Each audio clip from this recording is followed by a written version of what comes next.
Netcasts you love. From people you trust. This is Twit. Bandwidth for the Tech Guy is provided by CacheFly. CacheFly.com. Hi, this is Leo Laporte, and this is my Tech Guy podcast, the first hairless Tech Guy podcast, episode 1150, recorded Sunday, January 4th, 2015. Enjoy. The Tech Guy podcast is brought to you by Freshbooks, the simple cloud accounting solution that helps millions of entrepreneurs and small business owners save time billing and get paid faster. Join over 5 million users running their business with ease. Try it free at freshbooks.com/techguy. And by Ring Central, the business phone system that's in the cloud. Stop using that clunky, hard-to-use, expensive PBX. That's what we did. Try Ring Central now with a 30-day risk-free trial. Visit ringcentral.com or call 800-543-9980. Don't forget to use the promo code TWIT. And by ZipRecruiter. ZipRecruiter makes hiring faster, easier, and cheaper. Post your job to 50-plus job boards with one click. Try ZipRecruiter with a free 4-day trial now at ZipRecruiter.com/techguy. That's ZipRecruiter.com/techguy. Well, hey, how are you today? Leo Laporte here, the Tech Guy. Time to talk computers, the internet, smartphones, home theater, digital photography, and all that jazz. 8888 Ask Leo. That's the phone number. I know I say it fast, but see, it should be easy. 88, like how many keys on a keyboard? 88. 88. That's 2 keyboards. Ask Leo. That's easy, right? Or 888-827-5536. That's not so easy, but that's what 8888 Ask Leo is. You can call with your questions, your comments, your suggestions, anything to do with technology. We're getting some pretty wide-ranging questions lately. And yesterday, an actor was having trouble remembering his lines, wanted a earpiece prompting system. Truck driver wanted an inexpensive monitor for his cab. Some interesting stuff, so keep them coming. I like those challenges. 8888 Ask Leo. That's the phone number. If you have a question, a comment, a suggestion, anything you want to talk about, I'm here. I'm ready. I'm open to your conversation. This is the first weekend of the new year, and, sometimes we talk about what's coming up. Actually, there's some real interesting stuff coming up because we know that the Consumer Electronics Show, actually, they send out a memo every year and say, please don't call it that. But that's what CES stands for. And if I say what they want to call it, which is International CES, I think it's not obvious. But if I say the Consumer Electronics Show, everybody knows. So I'm going to call it the Consumer Electronics Show, but just know that the actual name of it is International CES. That's what they want to call it. And this is at CES. This is going to be, I think, a very interesting year. The Consumer Electronics Show is traditionally or has been for decades, a trade show in Las Vegas. Hundreds of thousands of people go. This year, 160,000 people expected. And they break into 3 camps. Most of the people, the reason the show exists is to bring people who sell consumer electronics together with the people who manufacture it. And so what happens at the show is the manufacturers get booths, and sometimes it's big companies like Samsung and Sony, and sometimes it's little companies, little Chinese companies that nobody ever heard of with a clever little gadget they're trying to get sold. And the dealers come and they talk. Sometimes the items that are shown, often the items that are shown at CES in January of the year, won't be available until the fall, very commonly. In many cases, not at all. So the first group that's there, the big group, is there to see, what do the manufacturers have to put in orders. And the manufacturers may say, nobody wanted this, we're not going to make it. We brought our prototypes, nobody bit, that's it, we're not going to make it. So many things don't ever, see the light of the day. Sometimes they do stuff, in fact, you'll see a lot of this, just to get people excited, not that they're going to ever sell it. For instance, this is the year we're going to see a lot of autonomous vehicles, self-driving cars. But they won't be available yet, I don't think. The second group that goes are people like you and me who are just kind of, hey, I want to know what's new. There's a certain amount of people who sneak in because it's not open to the public. You're supposed to be either a dealer or the third group, the press. Big group of press goes. Huge group of press goes. I'm sending 3 reporters down. I'm not going. I've been many times, too many times. It's kind of a zoo. And now, thanks to the internet, much of what you see, in fact, I would say all of what's interesting at CES, you can see online instantly. But if we're going to talk about what's coming in 2015, you got to start with CES, the Consumer Electronics Show. And as I mentioned, autonomous vehicles, I know that sounds odd. Audi is bringing an A7, I want to say, that's self-driving. And I think their plan, this can't be real, is to ferry journalists to and from their hotels. That can't be real. I don't think anybody worth their... We'd be crazy to get in a car that nobody's driving. I guess there's a PR person in the back. This is not unusual to have the idea of getting a limo. You know, every company does this. Oh, we'll give you a ride to the show floor because it's hard to get around. But you got to hear our pitch while you're in the car. This is the real challenge of CES, is getting above the noise. There's so much stuff, so much noise. So Audi's going to have a self-driving car. I think Google and others will also be showing autonomous vehicles, but don't expect anything this year, mostly because it's not yet legal, except for experimental purposes in a few states. I think we'll see some smart home stuff. I think Dish Network, which is kind of interesting. EchoStar does the Dish Network. They own Slingbox. They own Dish. They did the Hopper, made a big deal out of it a few years ago. They're going to be releasing something called Sage. This is a new set-top box from Dish, which doesn't just do TV. Doesn't do dishes. I wish it did, but it almost does. It will handle lights, door locks, security cameras, thermostats. So this is going to be interesting. I think Apple later this year will retool the Apple TV to do the same thing. Belkin, which has done the Wemo for a while, is expected to add to its system. So is D-Link and Netgear. These are the usual suspects are coming up with some interesting things. Samsung bought a company called Smart Things, and Samsung is expected to show appliances. They show appliances every year at CES. Remember, it's the Consumer Electronics Show. It could be a refrigerator. They are expected to show refrigerators, washing machines, a robotic vacuum, all of which will be smart, will be online. See, that's the thing that's happened, is now we have Wi-Fi. Every home, most homes have Wi-Fi, right? So that means there's a computer network on the air, and so these things could tie into it and then use it. So the Nest thermostat does that. The Nest thermostat, Google makes this. It goes online and finds out what the weather report's going to be like, so it could set what your temperature in your house is. It also notices when you're home and not, because it has motion sensors, and it's pretty smart. I expect more of these. They call them the Internet of Things. This will be probably the Internet of Things CES. Last year was the wearables CES, and they were terrible. The terrible wearables.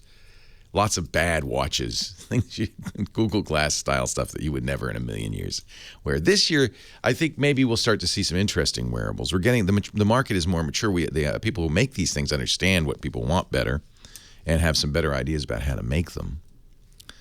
And of course, we're all waiting again. Apple does not go to CES. It's always the talk of CES, however. In 2010, Apple released the iPad the same time as the CES. That's all anybody could talk about. In 2007, they released the iPhone the same time as CES. That's all anybody could talk about at CES. I expect this year there'll be a lot of gabber in the show floor about what Apple might do with its Apple TV as a home hub, a smart home hub. And, of course, the Apple Watch will come up in the first half of this year. And that'll be a big deal. But will they show it at CES? No. They won't. They don't bother. They don't need to.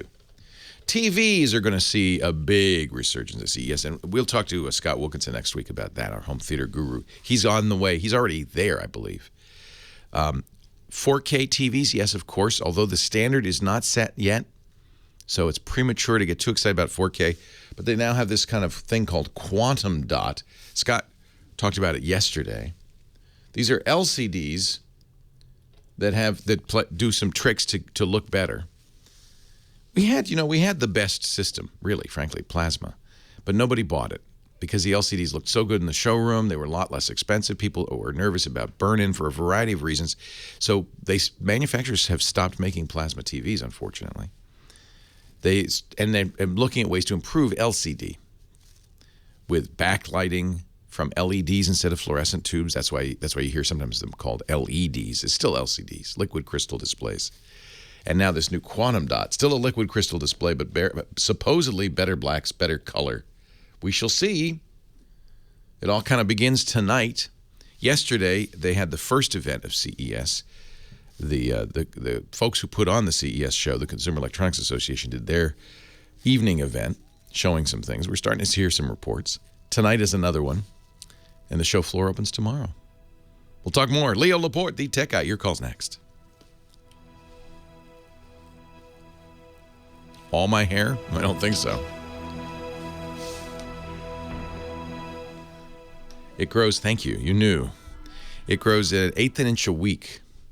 But I'm going to take a new vitamin called ubiquinol that Steve Gibson swears. I think I look pretty good, actually.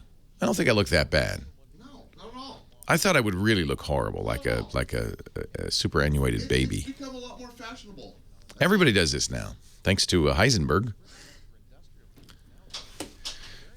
But ubiquinol is the next step in from CoQ10. CoQ10 is hard for the human body to absorb, but ubiquinol is apparently a little bit easier.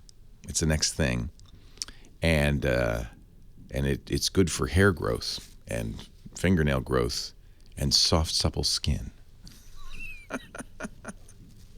Yeah, I'm sure it's nonsense, Dr. Mom. I don't care. I'm going to do it anyway, just with high hopes. Apparently there's some research that indicates this is good. Orko says, I miss Leo's hair. Can we set up another fund for a wig? Alex Lindsay suggested I go and get a bunch of different wigs and have different hairstyles all the time. I should get a good wig. Dr. Mom, where did you get your wigs? Or you didn't do wigs, did you? You did like scarves. I will eat more Jell-O. Sorry, Leo, this is all I got. This is the best we can do. No, I'm not happy with what I did. I didn't do this for looks. This is not I like my hair. Is that what it used to look like when you were in college? I don't know if that looked like a caveman. But I never knew how important hair is for two things. Warmth. My head was freezing all night. And sun. You really got to be careful going out. You are solar powered now. Yeah. I look like Howard Stern. It is amazing how you can just change your hair and how quickly it changes how you look. Or Steve Perry. I mean, more like Steve Perry. I'm getting a nightcap. I really understand why Heisenberg did this. For the first time, I can wear a pork pie hat, and it actually doesn't look bad on me. You need to be bald to wear a pork pie hat, I now understand. The barber was awesome. And when I came in, she said, oh, you did that for UNICEF, right? I said, how'd you know? Apparently, she used to be the bartender next door at the social club. She knew who I was. Here, I'll show you the pictures.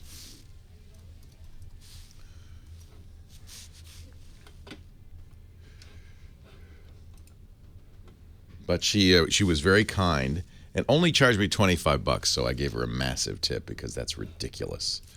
She worked, it took her an hour.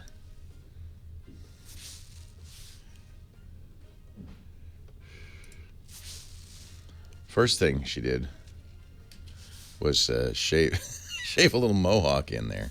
Nice. You gotta, oh, she's cute. She's adorable. I thought she looked familiar.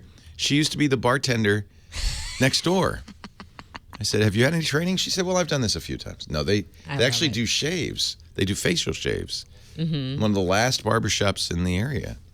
fact, as far as I know, the only Well, one. that whole thing, manscaping and whatnot is having a resurgence. The shop There's is full. I had to come back an hour later. Yeah. Do they serve whiskey and bourbon? No, it's a nice shop though. There's two barbers. Oops, there's Lisa with her new car. There's two barbers in there, and she did a great job, but with a straight razor. It's fun. You feel pampered. Oh, it's great. She did essential oils first and hot towels.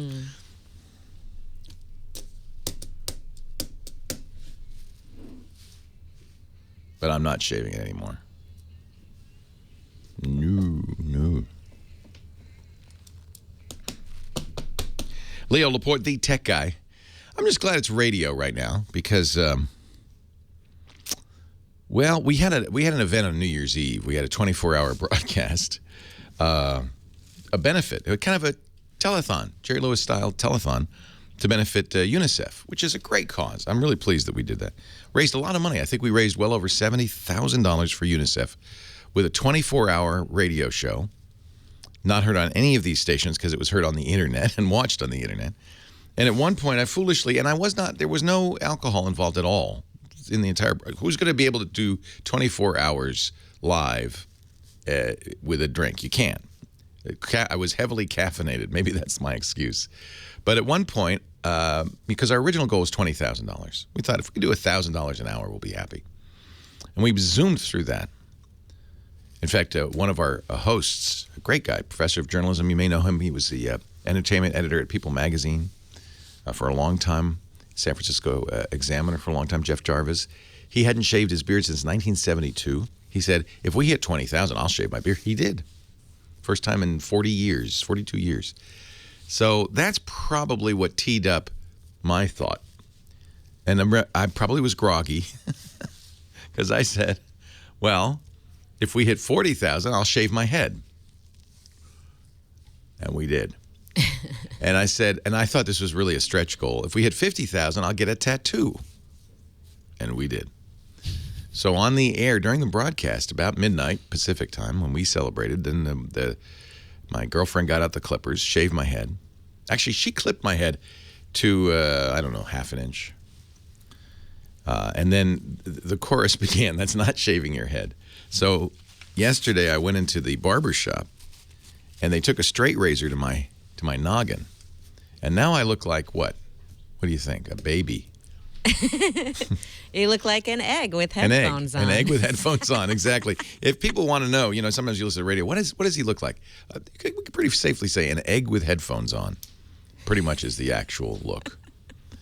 And yeah, I did get the tattoo shortly after that as well. But little baby one. That does not hurt as much as my head does. The head is itchy. I'm sorry. It's okay. It's fine. But now I've decided I don't want to see another razor. She did it with a straight razor, boy. I was impressed. I said, have you ever done this before? She said, no, but I'm pretty sure I know how. No. And then she starts shaking. She said, we learned it in barber college. But they didn't really want to teach you. They kind of, so we all said, no, we want to learn straight razor. And because there's a hipster thing coming back where you go into the barber shop. It's actually wonderful. They put the hot towels on you and they shave you with a straight razor. You feel like you're back in the 1880s. And she did a great job. And there's not a cut on there. Looks good. So anyway, thank you, Boulevard Barbers. $25 to get my head shaved. That's a pretty good deal. And you're in a heap of trouble. Well, Lisa's not too happy about it. That's okay. It'll be okay. It'll grow out, right? It will grow out. It will grow out. Right. Yes, thank you. Of course. Your hair will be back by 88, Valentine's Day. So they're telling me an eighth of an inch a week, half an inch a month. Not by Valentine's Day. My hair will be back to where it was in about 6 months. It was worth it. It was worth it because we raised so much money, and I'm so thrilled for UNICEF, and I'm really thrilled about that, and that's all I care about. Can folks still go to techguylabs.com and donate? No, UNICEF US. Yeah, I think it's still open. UNICEFUSA.org/twit. That's the name of the podcast network. Let me actually just see. That'd be great. Do it, folks. Because I look like Leo a twit. did not shave. So I did not his shave head in vain. I didn't even think of that. I could plug this on the radio show. Shave in vain. USA. Yeah, we're up to 61,000 now. UNICEF, UNICEF, USA.org/twit. I'll put that in the show notes at Tech Guy Labs. That's what I'll do. And donations are still coming in. Yay. So, who knows? We've raised 309% of our goal.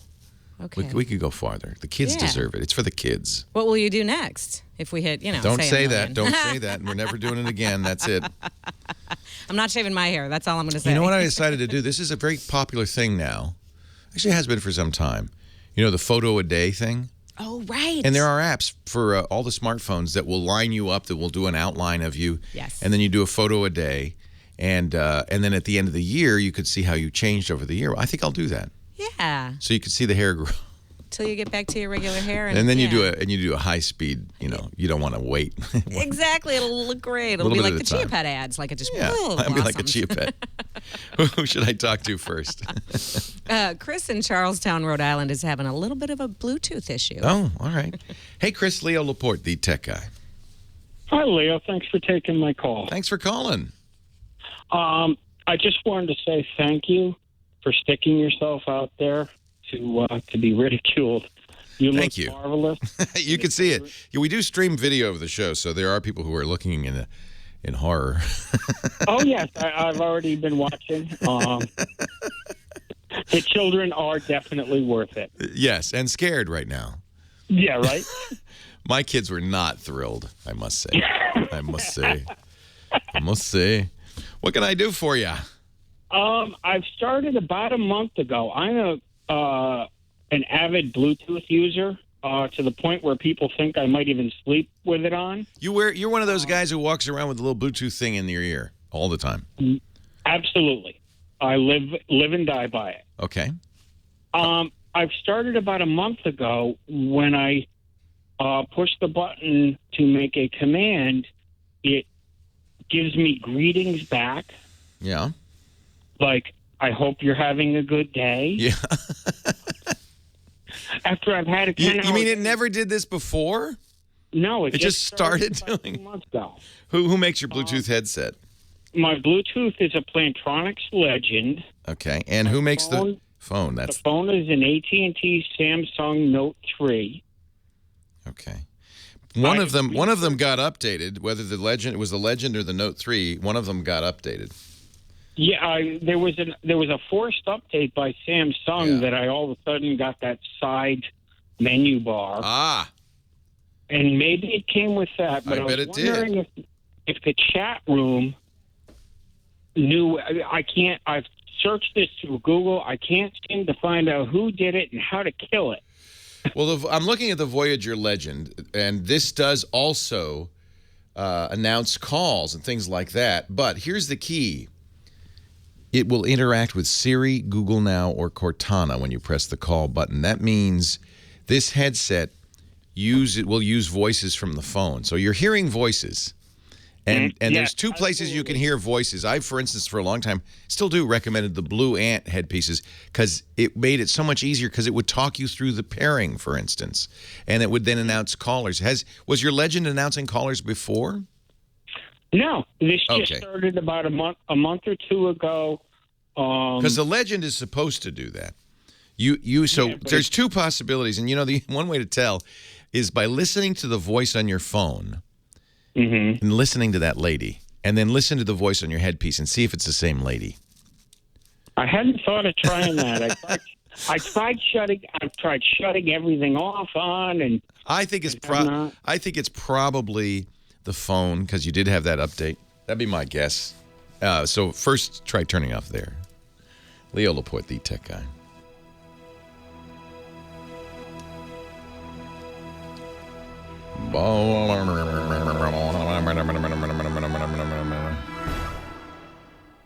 No, he has a Note 3, Uncle Bick. So it wasn't there all the time. Actually, I think it was on the Note 3. Yeah, the side menu is always there. You're right. Even on the Note 3, that was a long press of the menu button brings that or takes it away.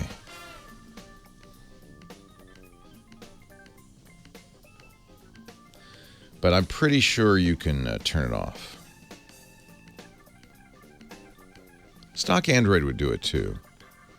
But Samsung, especially if it's S-Voice, may make it more tricky. So you'd want to go into the S-Voice. Depends whether you're using Google Now or S-Voice. Both of those are on. This is one of the main reasons that I did not recommend the Note 3. I like the Note 3, and I had it in the S4 and the S5, is because the stupid S voice, and it was hard to get rid of it. On the Note 4, it's not been difficult to get. The new TouchWiz allows me to bypass S voice entirely.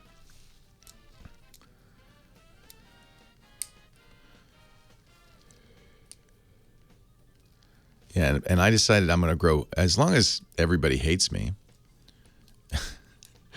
as long as I'm getting the cold shoulder, I'm just going to grow everything out, right? Leo, everybody loves you. I'm in shock. What are we talking about? Everybody loves you. There's like one jerk out there. No, I'm not talking about the chat room. I'm talking about Lisa. As long as I'm scratchy anyway, right? Let's go scratchy whole head, scratchy. Boy, that is a horrible shot. The back of my head shot. Ooh. You know, you don't have to. I always thought people waxed their heads and things to get it shiny. That's just natural.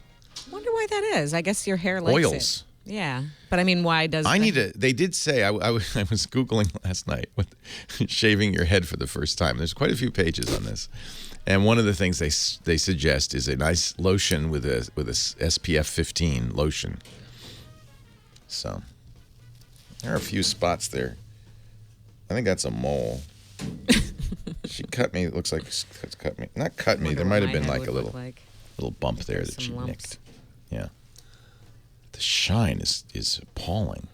No, stop. You look great. I think this looks better than putting on a beanie. I think the beanie kind of looks bad. The beanie looks like you're hiding something. Well, if you had a better beanie. Looks like, okay, what are you hiding, Laporte? Contraband. But that's one thing you could say about this hairdo. Nothing to hide here. I got nothing to hide. What you see is what you get.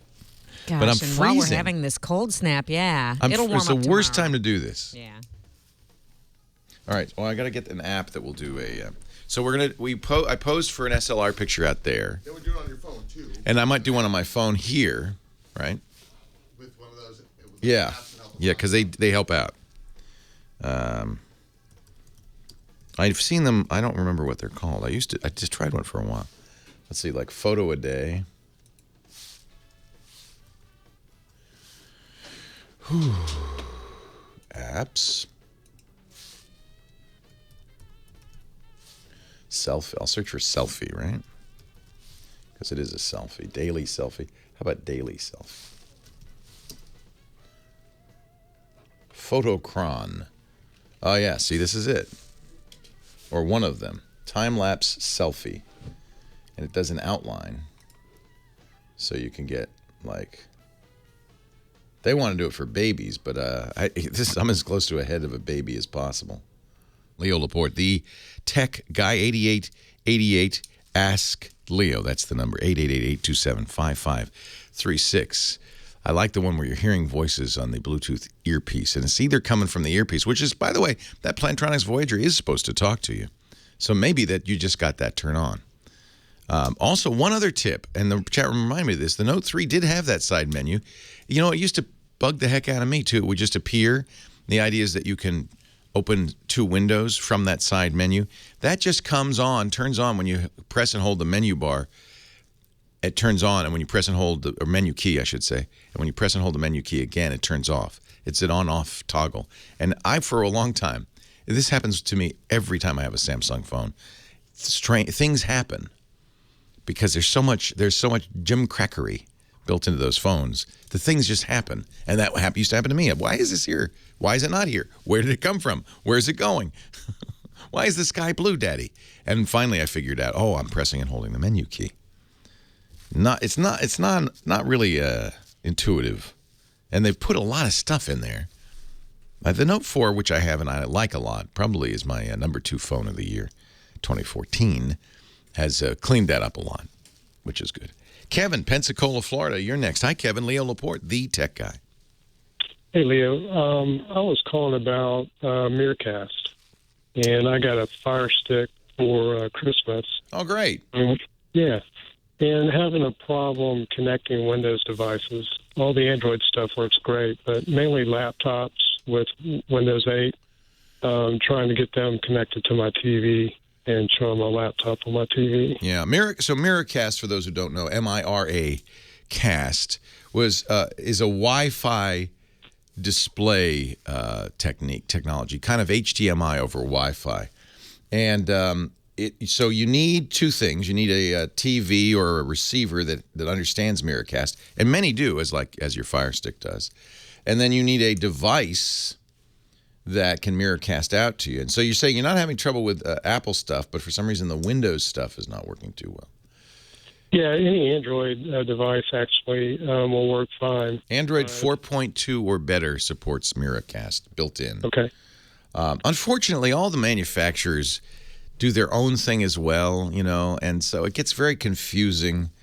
But for instance, Samsung calls it All Share and All Share Cast. But it's essentially Miracast, and Miracast does seem to work quite well. Windows 8.1 is the first version of Windows that supports Miracast. And I know, I haven't tried it with Windows, but I do know I've heard Paul Thurrott, our Windows Weekly host and Windows guru at the Windows Supersite for Windows, say that it is wonky. So it may just be that the Windows drivers are not yet mature. I mean, this just came out on Windows. You do have to have a driver from the graphics card that supports Miracast, and it's best, I think, with NVIDIA. Do you know what your video card support is? It is a IdeaPad U510, so it's probably a built-in chip. Yeah, yeah, Intel or something. Yeah. That may be the issue. I would look for updated drivers, updated video drivers. Okay. Because those are what is used. Those are required to support Miracast properly. Okay. Yeah. So I think it's a great idea. Wi-Fi is not probably the ideal way to do this, but if you're near the TV and you have a good signal, maybe. But I do remember Paul Thurrott complaining about it. You know what? Go to winsupersite.com and search Miracast, Miracast. I bet you, and I'll look too, bet you Paul's written a little bit about it, because I know he's been fairly dismissive, actually. I think he even said, don't use it on Windows. I don't think it works too well. Somebody's saying it is in Windows 7. All right. I'm looking at Microsoft added support for Miracast. Oh, I see. It was in Windows 7 already. All right. So it's not that new. They added for it in Windows 8.1. So it sounds like Microsoft is a little bit new to the game.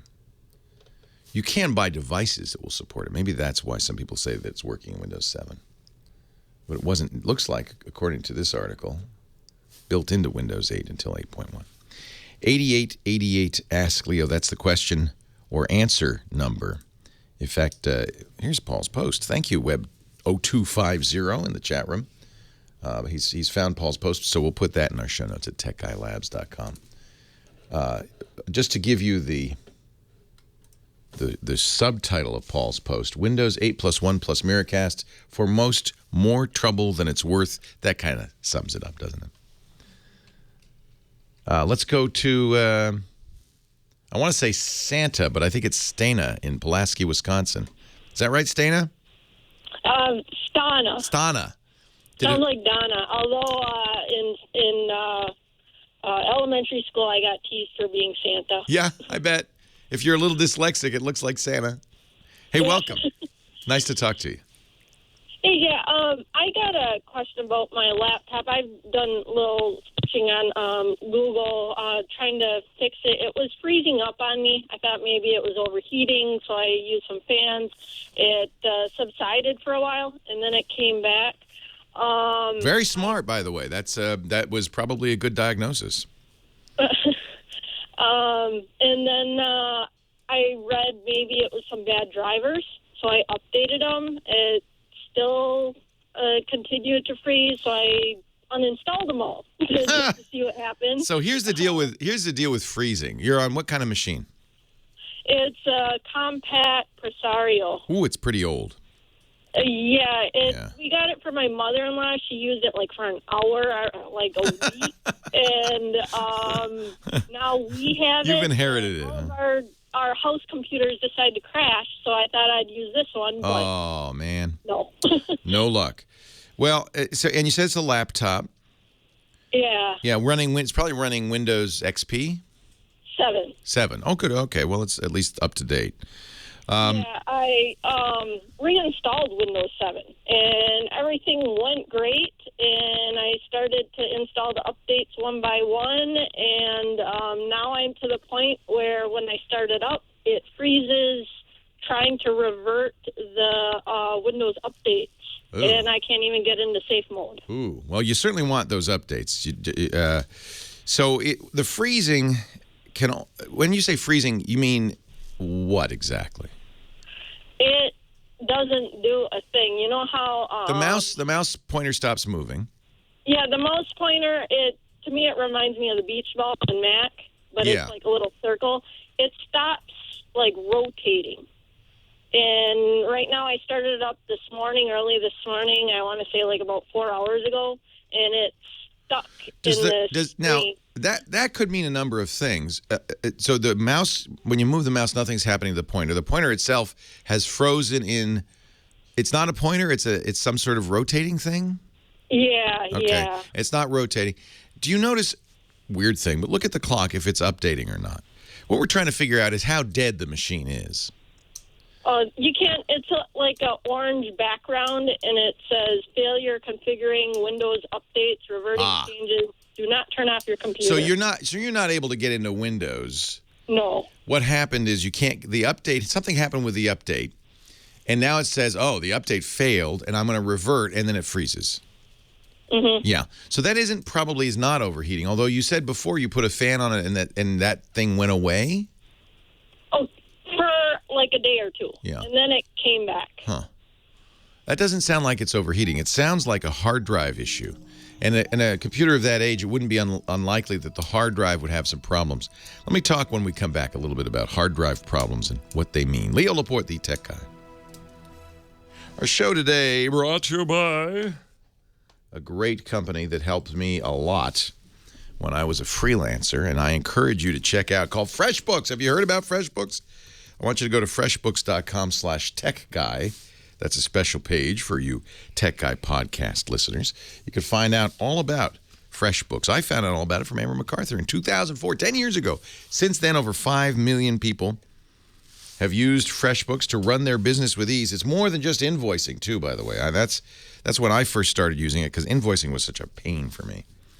But now with FreshBooks, it's really almost an entire accounting suite. It's the #1 cloud accounting solution for a small business. You start by sending out invoices easily, getting paid faster. In fact, on average, FreshBooks users get paid 5 days faster. They also spend less time on paperwork, freeing up, on average, 2 days a month that they were doing for things like expenses. And, this is great. The expenses are fabulous. You get the FreshBooks app on your smartphone. You can take a picture of a receipt, so you don't have to stuff receipts in your wallet anymore. And it organizes them, puts them together. The invoicing makes it so easy for clients to pay that many FreshBooks customers, actually the study they did said FreshBooks customers tend to double their revenue in the first 24 months on average. Double in the first 2 years. It's just an easy way to create professional-looking invoices, get paid faster, keep track of expenses, keep track of time and hours, too, automated late payment reminders so you avoid those embarrassing phone calls, and now you can try it free for 30 days. Visit freshbooks.com/techguy. It's easy to set up, and it grows with you. You can easily add clients, projects, and staff. Eventually, you get so big you won't even have to, do it yourself. You'll have your staff members use FreshBooks. And, of course, if you ever need help, you'll talk to a real person every time. FreshBooks' award-winning support is the best. FreshBooks got the Editor's Choice Award for both the web application and the mobile apps from PC Mag. They called it friendly, simple, and its invoice management is among the best. I want you to go to freshbooks.com/techguy. And all I ask you, when they ask you, I think somewhere in the form it says, how'd you hear about it? Just put the tech guy. He told me about it. The tech guy. That Leo guy. The tech guy. Freshbooks.com/techguy. I used this for years, and it was so awesome. It was so awesome because it also handled multiple currencies, and I was billing in Canada and stuff. It just saved my life. I probably saved me a lot of money too. Freshbooks.com/tech guy. Yeah, Samo. Italian, a special. Italian. I'm going to reward myself and rub it on my head. Okay, get ready. A couple of people just went in the chat room and said, no, Leo didn't. Did he? Get ready. This is not a special effect. You know, my eyes look sadder. It makes my eyes. No, Taylor, put that away. No. We did just fine. We did just fine. She wanted $25 for shaving my head. It took her an hour, and she was very careful. So I gave her a big tip because I think that's. She said most barbers don't do shaves anymore because you could do 2 haircuts in the time you do a shave. You have to be so careful. Hey, you don't get cut. You got to give her a tip. I want to go in and get a shave. I want to get the whole. I said, next year you're shaving me during the New Year's Eve thing. She said, okay. My face. No more head shaves. I'm a wild thing. Leo Laporte, the tech guy. 8888 Ask Leo. We were talking with Stana in Pulaski, Wisconsin. She's got some weird behaviors on an old compact Presario running Windows 7. Chiefly that she tried to install updates, freezes, tries to revert, then dies. Just won't move. And what you do is turn it off, right? The most common thing, Stana, in causing this kind of thing, it could be overheating, by the way. That was a good diagnosis. But it happens at this particular time. It sounds to me like a hard drive issue. And this is not, the hard drive is one of the few moving parts in your computer. Moving parts wear out. They have more problems. The nice thing about solid state stuff, chips, memory and RAM and processors, if it works, for the first few weeks, it's going to work forever. They just don't wear out. On the other hand, anything moving will wear out. And hard drives, generally for the first 2 years, if they don't die immediately, like in the first month or so, which happens because of manufacturing defects, they're going to go 2 years pretty reliably. And then this comes from a Google study from a few years back. They use a lot of hard drives, as you might imagine. And then they tend to die at about a rate of about 7% a year. Now, dying does not mean they just go and stop working. Dying means they stop recording information reliably, or information that's already on the drive is not recorded reliably, or parts of the drive, we call them sectors, can't be written to reliably. And I think that's what's happened, is that a part of your drive, and it's not probably even a critical part of your drive, but it's the part where those updates live, and maybe where the updater, where the Windows installer is living, are munged up and won't run. So did the compact come with some discs? Did your mother-in-law give you discs? No, it didn't. We originally bought it for her. It didn't come with discs. I was told with Windows 7 it was all like in Yeah. Unfortunately, it's on the hard drive, and if your hard drive's having problems, it might not be reliable. But if you can get to a reinstall Windows prompt, you might do that. Do you don't have any data on there yet, do you, that you really want? No. Also, Compact usually has a little HD test you can run built into it as well. And worst case, of course, you can go out and buy a new hard drive. They're not expensive these days. No, I was looking at that last night. Yeah, but I think that, it's hard. I mean, come on. I am 1,000 miles away, 2,000 miles away, diagnosing it. So I can't, unless I can put my hands on the machine, I can't really tell you for sure. But my guess, and usually I'm pretty good on this, my guess is it's the hard drive. Don't replace it, though. I bet you can reclaim it. Press F8, reboot, press F8, go into the setup menu. Run the hard drive diagnostics on it and see if... yes, I did do that before... Oh, good. Right before this happened. I did do that. I did on the memory and the hard drive, and it came back good. Yeah, before this happened. So let's see. Yeah. Let's see. Do it again. So you know how to do that. That's excellent. And then, it's a pretty old system, so I'm not sure I'd want to spend a lot of money getting it working again.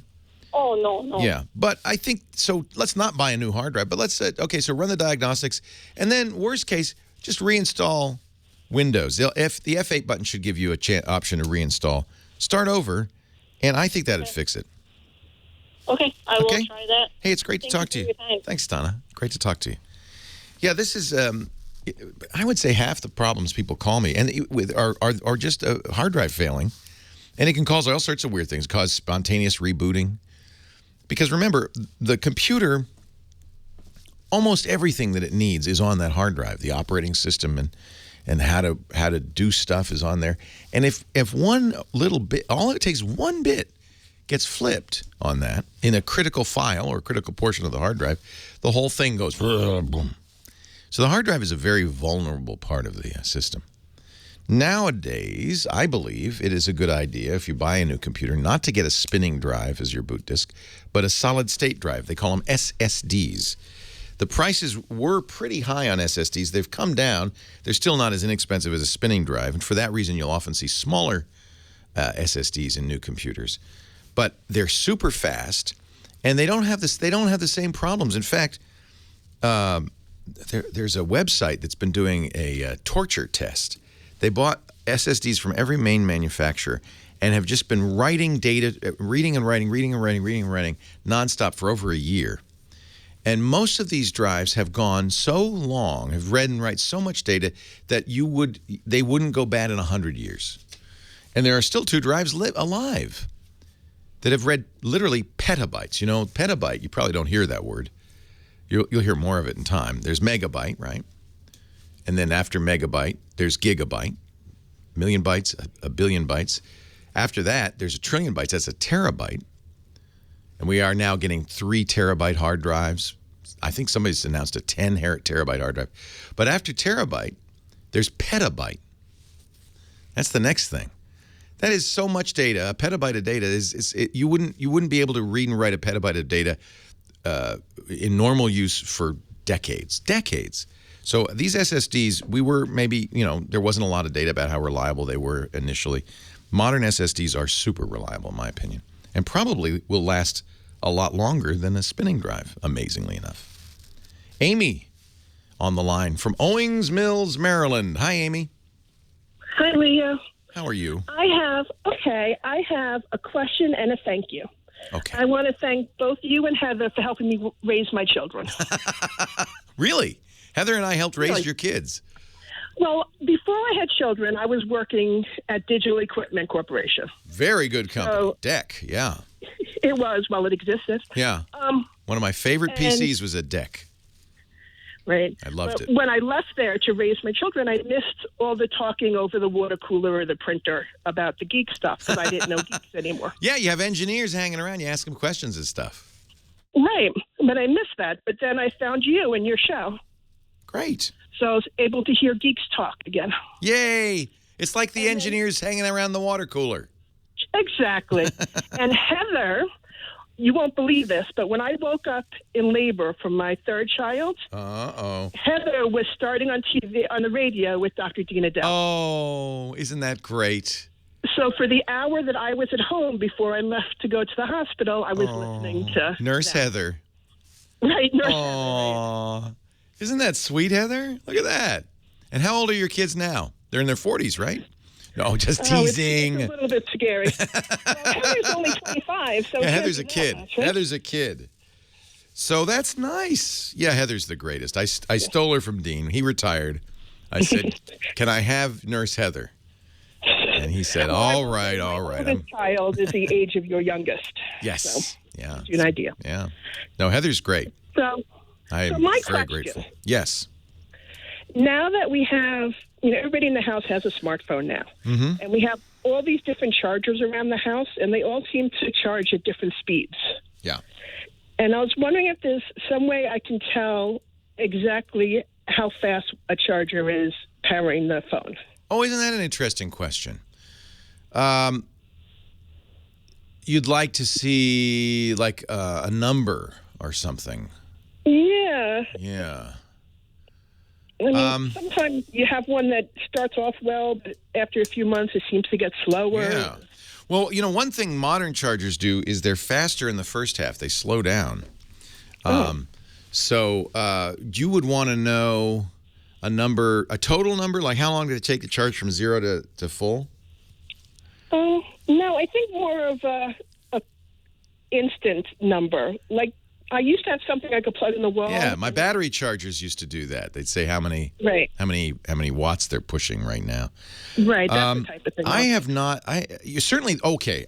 You can definitely put something in the wall if you want to, and I guess that would monitor how much power is being drawn. It's not going to be directly. You'd have to do some math, but you're an engineer, so that's not so hard to see how that's a impact. But I could tell you how to monitor your power usage on the adapter. In fact, that's a fascinating thing to do. A number of my friends have purchased these little energy detective style devices. Kilowatt is probably the best known, and by kilowatt I mean KILLA watt. You plug it into the power supply, the wall, and then you plug the other thing into the power brick into it. It's about $20, and it will tell you behind the couch. Yeah, see, this isn't that useful, but I mean, this is one people should know about this. This is actually useful if you're curious how much, for instance, power is being drawn by this, power brick. This will tell you in real time. It's really cool. It shows wattage and current, so it shows you how much power is being flowing and how much total power is used. It's really useful.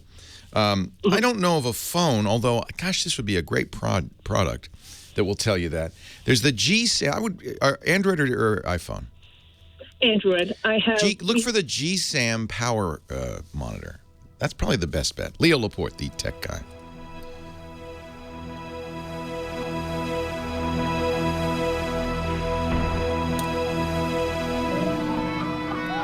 Our modern phones. Okay, we're back. Modern phones will. I've told you before how much I love my. Let me turn that loud mouth down, Amy. Modern phones will tell you they're charging, and if you're using the supercharger on some of these phones, they'll tell you they're supercharging. Yeah, no, we don't have those. We have Nexus 4s, 5s. Yeah. I don't know. That's the GSAM battery monitor will tell you how long it was. You'll be able to do the math from that. Can you say that again? GSAM. Oh, okay. I can look for that. It's a great little app. I use it to when I'm reviewing phones because it will calculate over time how long, what kind of battery life you're getting. It will tell you what's using the most juice and so forth. But one of the other things it'll tell you is how long it was on the charger. So you can see, you can divide it out. Yeah, you'll have to do a little math, but it would tell you how long it was on the charger. And because you know this stuff, that all USB chargers are 5 volts. That's inflexible. It's the amperage that varies. And you multiply. And that's why I like the anchors in general. Yeah, I love the anchors because they in fact, I have a number of these 5-port anchors. They have these auto sensing ports, and they'll automatically give you as much wattage as you can. That's exactly what I use. I have a lot of those. So, but I don't know if so many old and new ones throughout the house. GSAM is a really. I think you'd like GSAM. I put it on all my phones. Okay, I'll look for that. And it does not, as far as I can tell, it does not use additional power to do what it's doing. But it gives you so much information about what's using juice, how long it took to charge. Over time, it will tell you if the battery's going, because it will tell you, give you battery information, capacity. Okay. Capacity does go down over time. That's a good idea. All right, Amy. Great to talk to you. Thank you very much, and thanks for everything you do. I love it. Thank you for letting me do it. Okay. Take care. Bye, Amy. Couldn't. All right. Good to see you again, Taylor. Safe trip. Enjoy the train. Watch the cows flying by. All right. Do you know which taxi company I said tall? Say again? Do you know which taxi company I said tall? Green Taxi. That's my favorite. Yeah, I like Green Taxi a lot. I'll be sent to move yeah. I think, how do you get to the train? You take a bus to the train? I take a bus to the train. So you have to get to the library to take the bus, the Amtrak? Yes. Yeah. Yeah, the library is just straight down the street. You could almost walk there, but if you want to take... I wasted too much time. Okay. Green Taxi will be fast. They're good. Thank you. Safe trip. Take care. Nice seeing you. Nice to see you again. All right, Taylor. Take care. Bye-bye. Interesting. 10... let's look at this. App Crawler has 10 apps to compare to GSAM. And I didn't make an exhaustive search. I really like GSAM. I've used Battery Doctor, did not like it. Don't get anything that does a saver thing. That actually is not a good idea.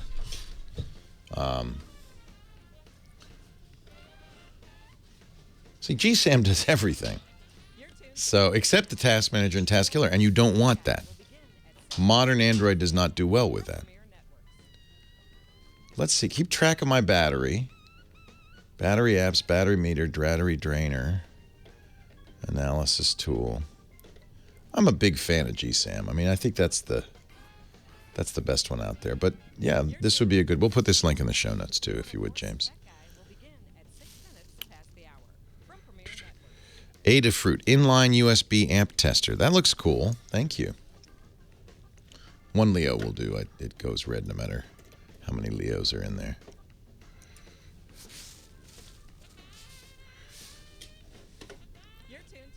That is cool. USB charge doctor, inline voltage and current meter, $750. Amy, this would be fun for you. It's not going to give you, again, this isn't going to give you the, what she really wanted to know is how fast, but it will give you information about what the draw is and so forth. That's kind of cool. This is a great show, by the way, Amy, if you miss your engineers, it's the Ask an Engineer podcast on Adafruit. They do this weekly. Right now, the engineers are mesmerized. I am telling you, they're transfixed. I don't know. Do they have a holier than thou attitude? No, they're great. And usually it's just women. That's one of the great things about Adafruit. It's run by women, and usually the engineers in Ask an Engineer are just women. Oh, great. Yeah, isn't that neat? Got to get little girls watching this. Yeah, I love Adafruit. Lady Ada runs it. We interviewed her on Triangulation once. I don't know. I guess the YouTube is stuck. But there it is, from adafruit.com, ADAFRUIT.com. Hi, Pinky. All right. So let me give you that GSAM power monitor, or is the battery monitor, is the thing I recommend. And here you go, Pinky. There's the link again.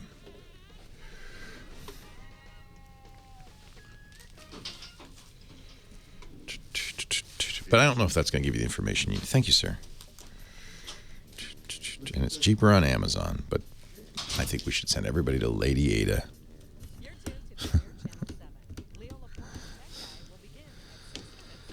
The website should never slow down. Are you saying Tech Guy Labs slowed down? That site should never, ever slow down. We have so much... yeah, it's pretty quick. We have so much bandwidth on that site. Should never slow down. It's going through Acquia, and it's got big time caching, varnish caches and stuff. Well, hey, how are you today? Leo Laporte here, the tech guy. Time to talk about computers, the internet, cell phones, home theater, digital photography, all that jazz. Chris Marquardt has the day off today, but I love talking digital photography. You give me a ring, I'll be fine. 8888 Ask Leo is the number. 888-827-5536. And I've mentioned the website. I'm really proud of it. And I hope you will make a note of it, even during the week. It's always, I think, a great resource. TechGuyLabs.com. TechGuyLabs.com. And what we do is we put every question, every answer up there. At first in text, but then eventually YouTube audio and video. So you can listen to, and it's divided question by question, hour by hour, day by day.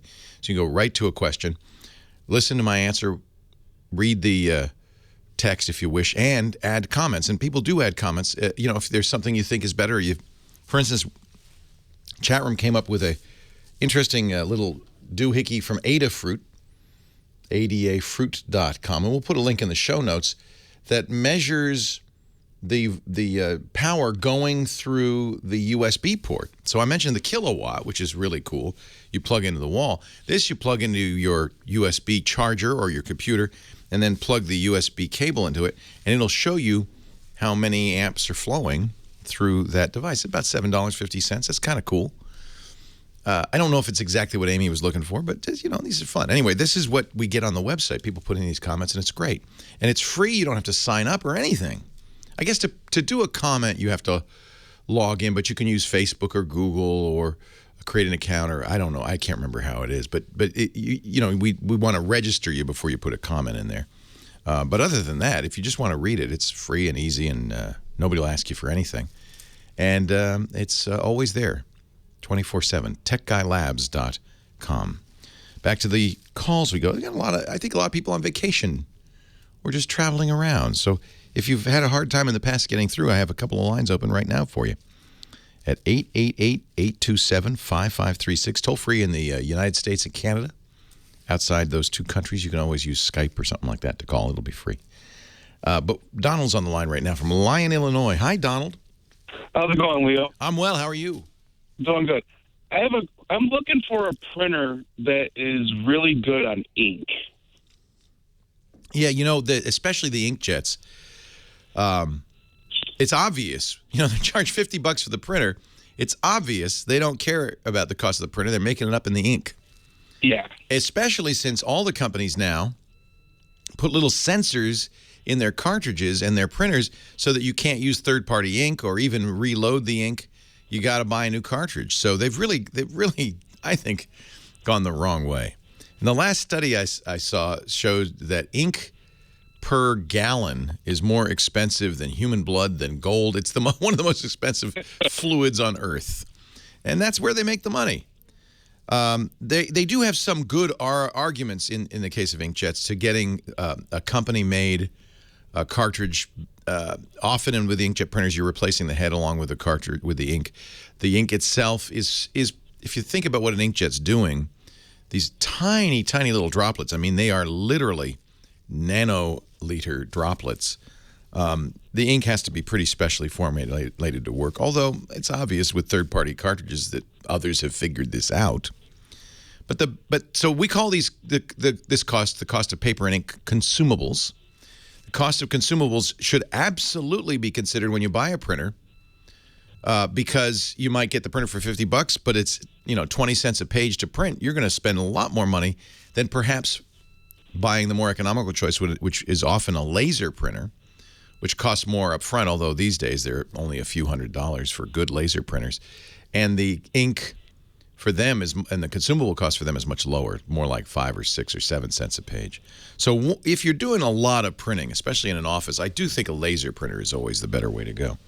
Laser printer, any suggested brand or? Oh yeah, there are a lot of good ones. Brother makes very inexpensive laser printers. You know me, I'm an Epson fan, but Epson's also a sponsor, so you might be suspicious of my Epson fandom, but I've always been an Epson fan.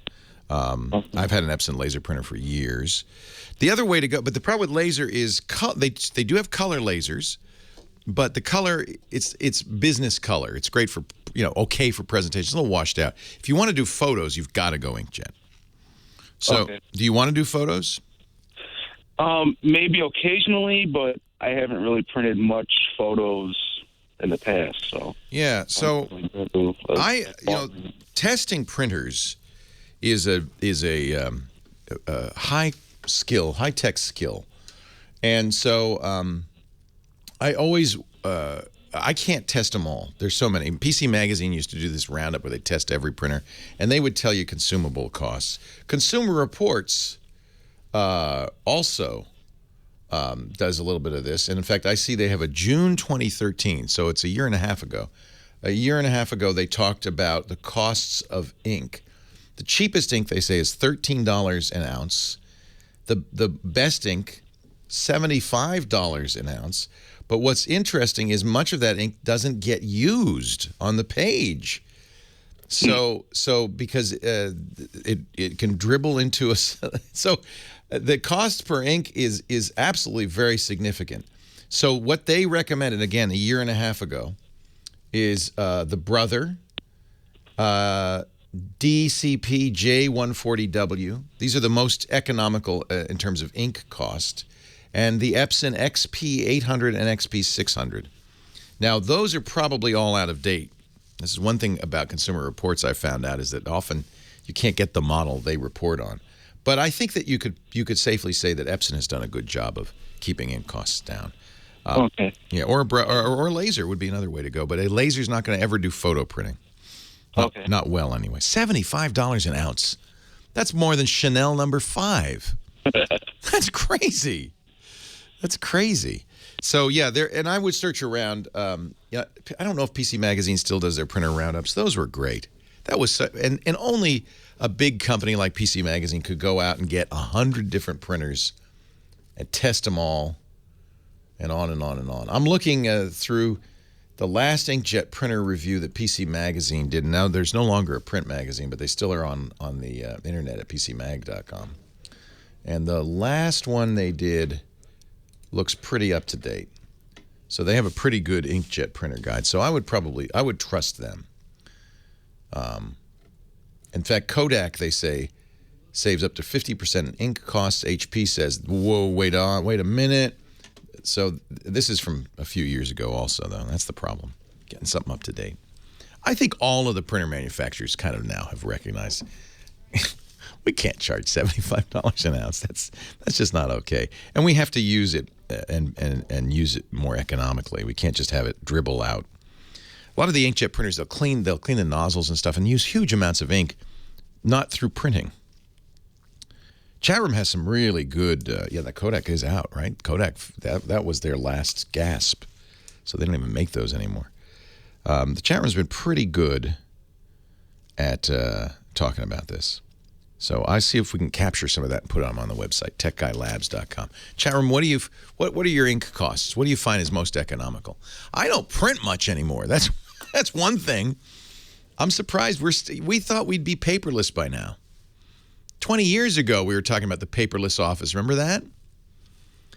And no, it hasn't happened. In fact, we're probably doing more paper than ever before. Certainly prints of photos, but school reports, and I still print out things from time to time. Boarding passes. I still don't trust my phone for getting on an airplane. I print out a boarding pass. Tickets of all kinds. I'll still print out, even though, nowadays you could use a QR code on your phone, but I just don't trust that. 8888 Ask Leo. I think I've had very good low costs with the Epson Workforce series. Those sponsored, but still very good. Leo Laporte, the tech guy. The news from Palm is that they sold the intellectual property to, I want to say, LG. Palm is gone. There's no news from Palm. HP bought Palm, as you remember, and HP has now sold the Palm name to, let me look it up.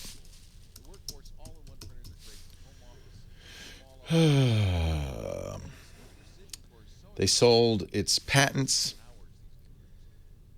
to Qualcomm, and I think they sold the Palm name. So only Qualcomm can make Palm OS stuff. And the trademarks, HP has now sold to, survey says,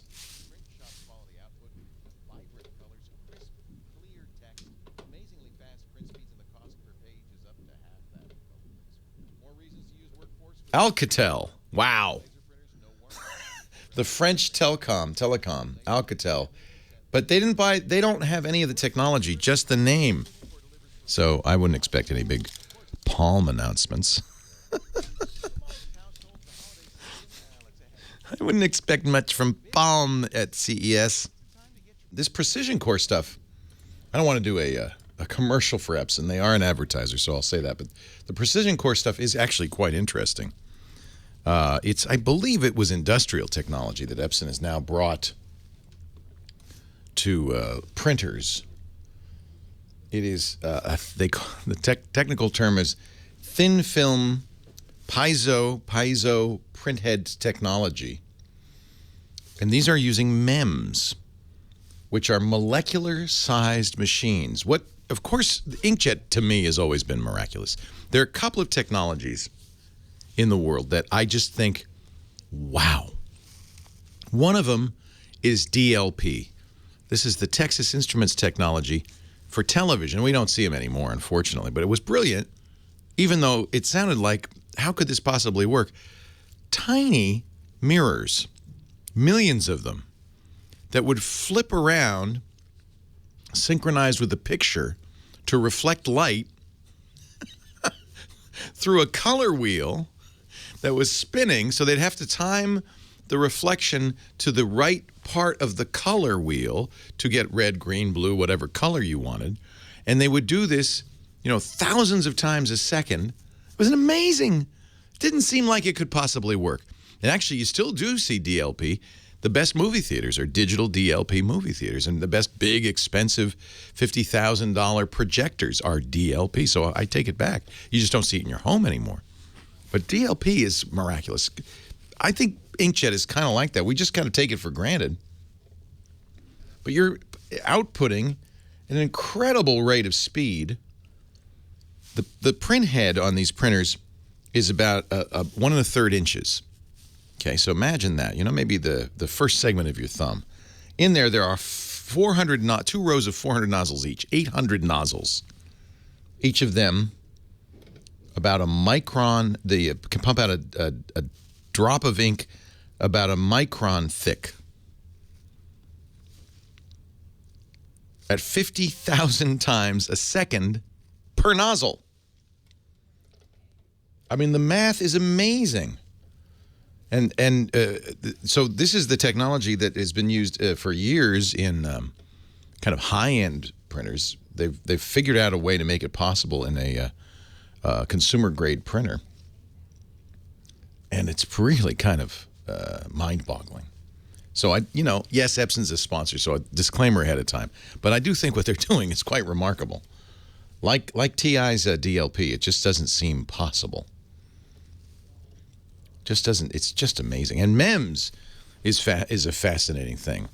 These are molecular-sized machines. MEMS stands for Micro Electromechanical Systems. MEMS. And the idea is that these are machines literally the size of a molecule. Remember we talked for a while about nanotech? That was kind of a big thing 10 years ago. Yeah, it's coming. MEMS are the first step in that. And you see MEMS in a lot of things nowadays. Even your kitchen scale that you weigh your vegetables with may have MEMS technology in it. MEMS are fabricated basically in the same way semiconductors are fabricated, but they're machines. They're little mechanical machines. It's easy to forget as we use all of these devices. It's easy to forget the magic that is going on in the palm of your hand or on your desktop, and it is magic. Your smartphone, amazing. Billions of transistors in these things. Amazing.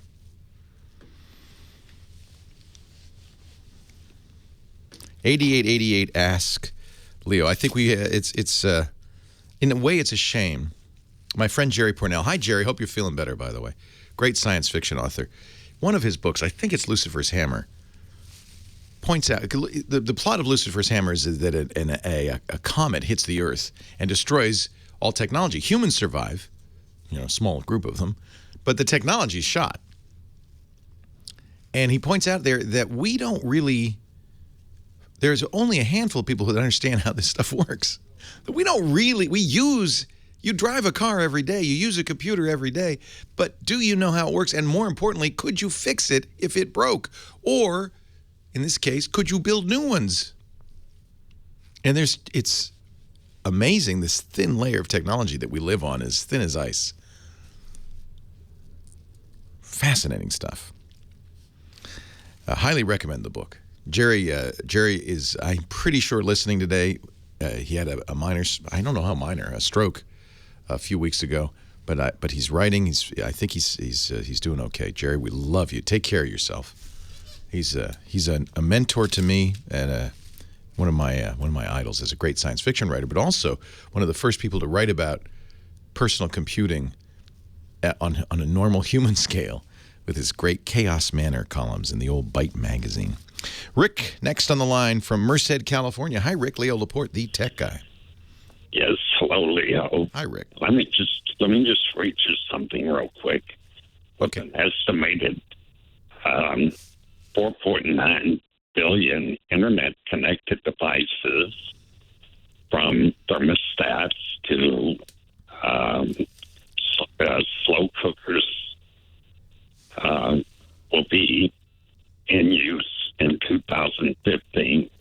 This year. How many did you say? 4.9 billion. Wow. And so let's just all agree not to buy the internet-connected toaster. Let's keep toast. Let's just keep toast up. Let's just keep toast sacred. One thing, you want one little part of the world. I bet you many people could figure out how to fix a toaster, right? It's about as simple a machine as you can get in the house. Until they make the internet connection. Yeah, they're getting there. I have a Breville toaster that has some microprocessors in it. They're getting there. The internet, they call this the Internet of Things, and it is coming. This will be the year that I think it'll explode. Yeah. Right. So I had a question, or maybe two questions for you. I'm not going to get to go to the Communications Electronics Show. Actually, I've been there a couple of times. Once when I lived here and once when I lived in Las Vegas. I love going to that show. Actually, I'm a radio broadcast engineer. I take care of 6 radio stations. Oh, that's great. That's great. That's the reason. CES is more fun if you live in Vegas because it's not so hard to get a hotel room. Right. They don't overcharge you. These big shows, they cover the gambling tables with tarps because none of the geeks gamble. They know the real odds. So Vegas has to make it up in hotel and taxi fares. Hey, we got to take a break. We'll have more in Leo Laporte, the tech guy, in just a bit. Hey, I'm really glad to welcome Ring Central back to the Tech Guy podcast. Ring Central, one of our favorite sponsors. We use our Ring Central phone system all the time here at work. We love it. And I think you'll love it, too, for your business. Ring Central brings all your phone systems together in one place. Voice, but remember, there's faxing. We still use it, I'm sorry to say, and unfortunately. But this is the easiest way to do it. Conference calling. And now high-def video meeting, all on one account with Ring Central. And, man, it makes it easy. This is the ultimate. By moving your phone system to the cloud, you get so much control. First of all, you can control it from your home, from your smartphone, anywhere. And it connects your office and workers together in one system no matter where they are. So you appear as a virtual office even though you might be all in 16 different cities. It's great with your smartphone. iOS or Android devices have Ring Central apps that work so nice that allow you, for instance, to take calls on your business line on your smartphone, make calls on your business line, even text messaging on your business line from your smartphone or your PC, which is really great. You can customize the system anywhere from a web browser or the mobile app. No more PBXs in the basement. Simple, easy to use, and by the way, you keep your existing numbers. You can keep your toll-free numbers, create new toll-free numbers, local extensions, even vanity numbers. Ring Central is so easy, so many features. I don't have time to go into them all. Call parking, shared lines, advanced call forwarding, flexible answering rules, call log reports, and, of course, the best 24/7 customer support. No setup or activation fees. Ring Central starts at under $25 per month per user, and you can start right now with a 30-day risk-free trial. Plus, just for you listening to the podcast, for every desk phone you buy, you get a second phone free, up to 20 phones total. Visit ringcentral.com or call that special number we've got for you, 800, because you see it's easy to make them, 800-543-9980. Just don't forget to use the promo code TWIT so they know where you heard it, TWIT. Ring Central, 800-543-9980 or ringcentral.com. Offer code TWIT. You're going to love it. Look, a Ring Central agent is here to help. Not today. I'll just continue on. It's $25 per month per user. Depending on, of course, the features you get. Leo Laporte, the tech guy, 8888. Ask Leo the number. We've been talking to Rick in Merced. And I'm sorry we had to interrupt in the middle there for our local news at the bottom of the hour, but we're back. So what was your question, Rick?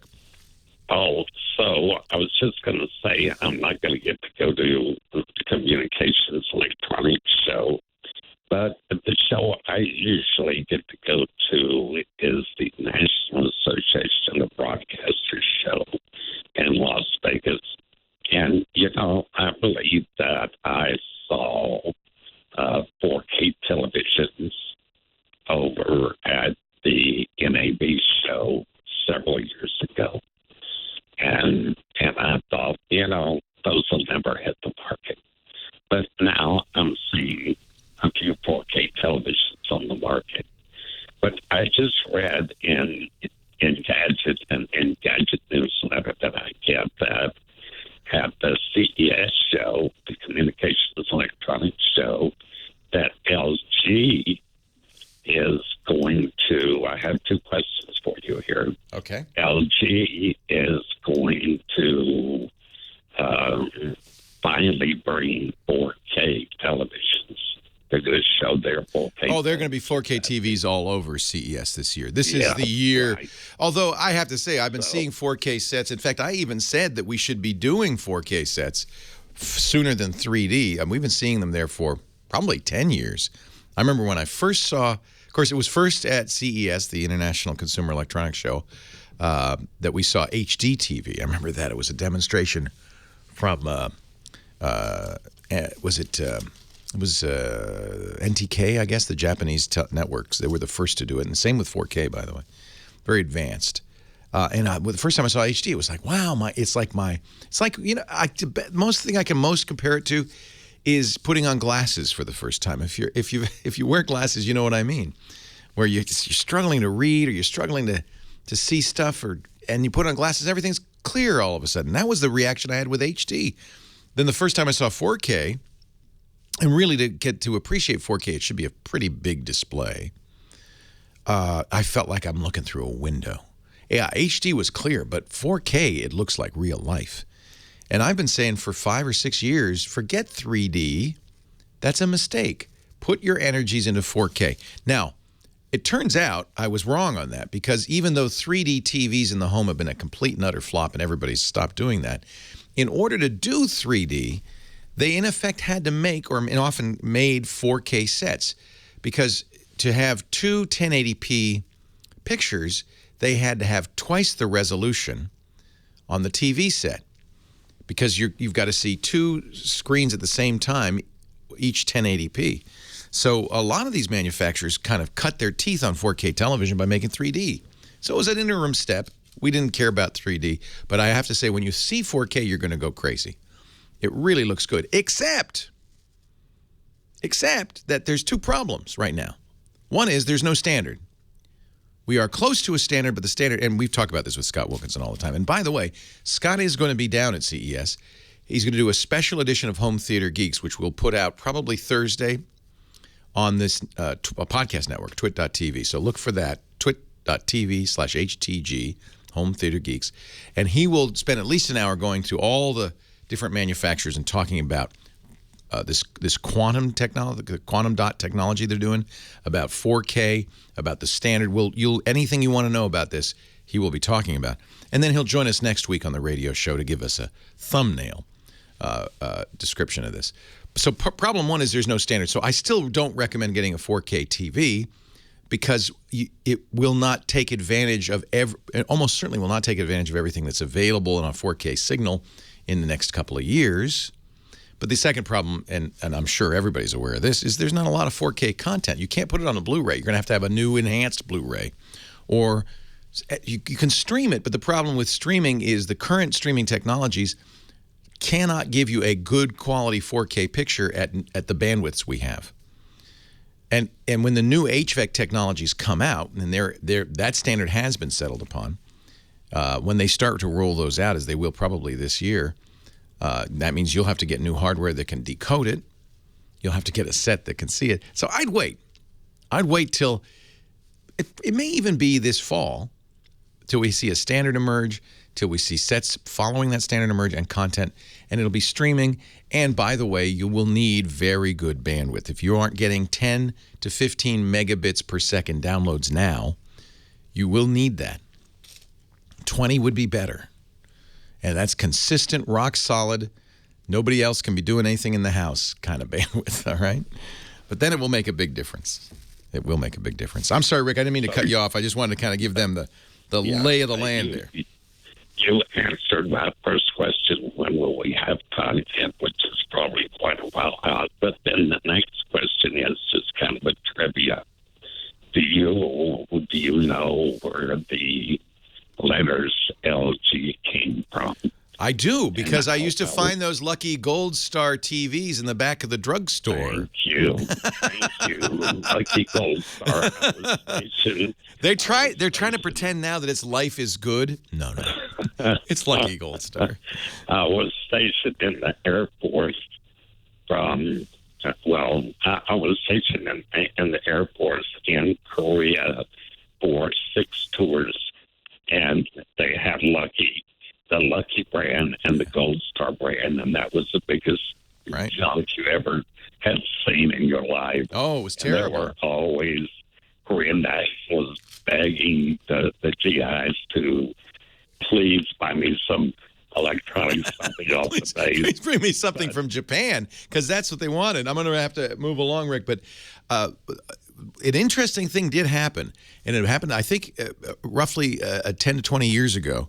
The CEO of Samsung was looking at Sony, and he said to his executives, you know what? We have the reputation of making the junky TVs, the Lucky TVs, the Gold Star TVs, the Samsung TVs that are in the back of the store. I want to be Sony. I want to be the top-of-the-line TV. And LG and Samsung, both Korean companies, big Korean Keiretsu's, big conglomerates, they make bulldozers and they make everything. Really focused on making great television sets. And you know who's beaten Sony in the market and Panasonic and the other Japanese companies in the market? It's the Korean companies. But stand back, because that's about to happen another time. Now that Samsung and LG are on top, and frankly Panasonic and Sony lose huge sums of money on their television divisions, it's only a matter of time before they kind of give up on this.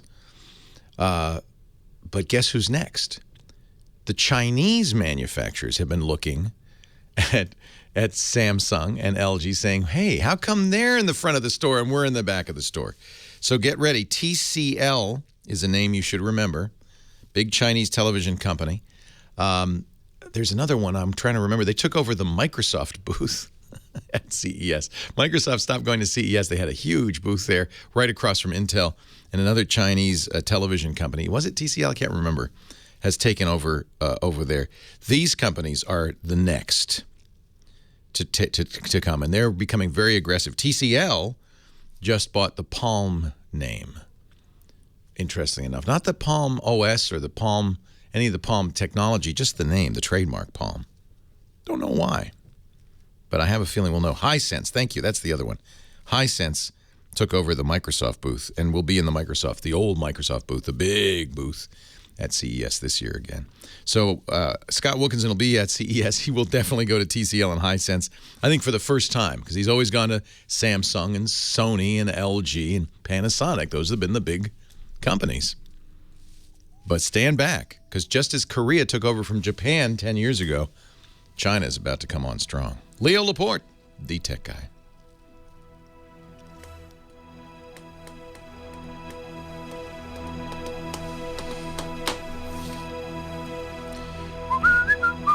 RCA.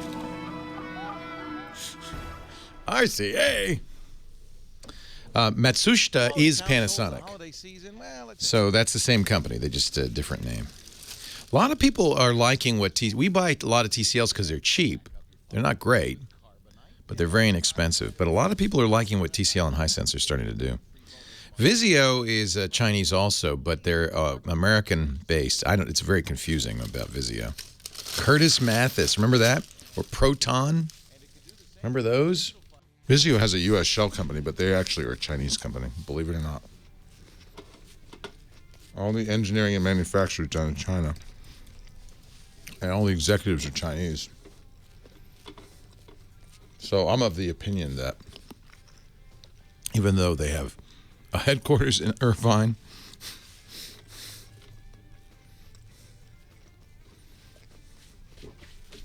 they're really Amtran.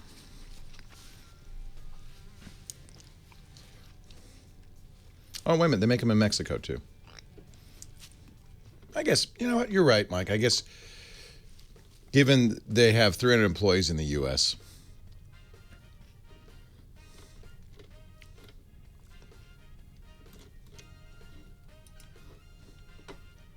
I don't know. Nowadays, what does it mean to be a U.S. company?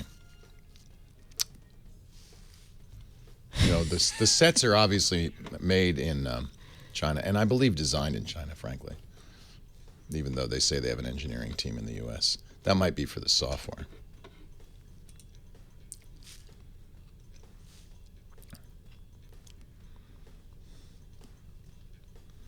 Don't know. Element is the, isn't that the, is that the Best Buy house brand?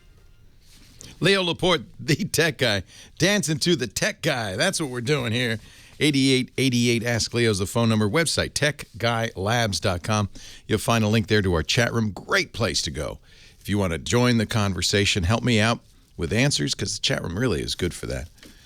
Or just be the, like the smart kids in the back of the class throwing spitballs at me. You could do that too from there. techguylabs.com. David, Torrance, California, Leo Laporte, the tech guy. Hi, David. Hey, Leo, love the show.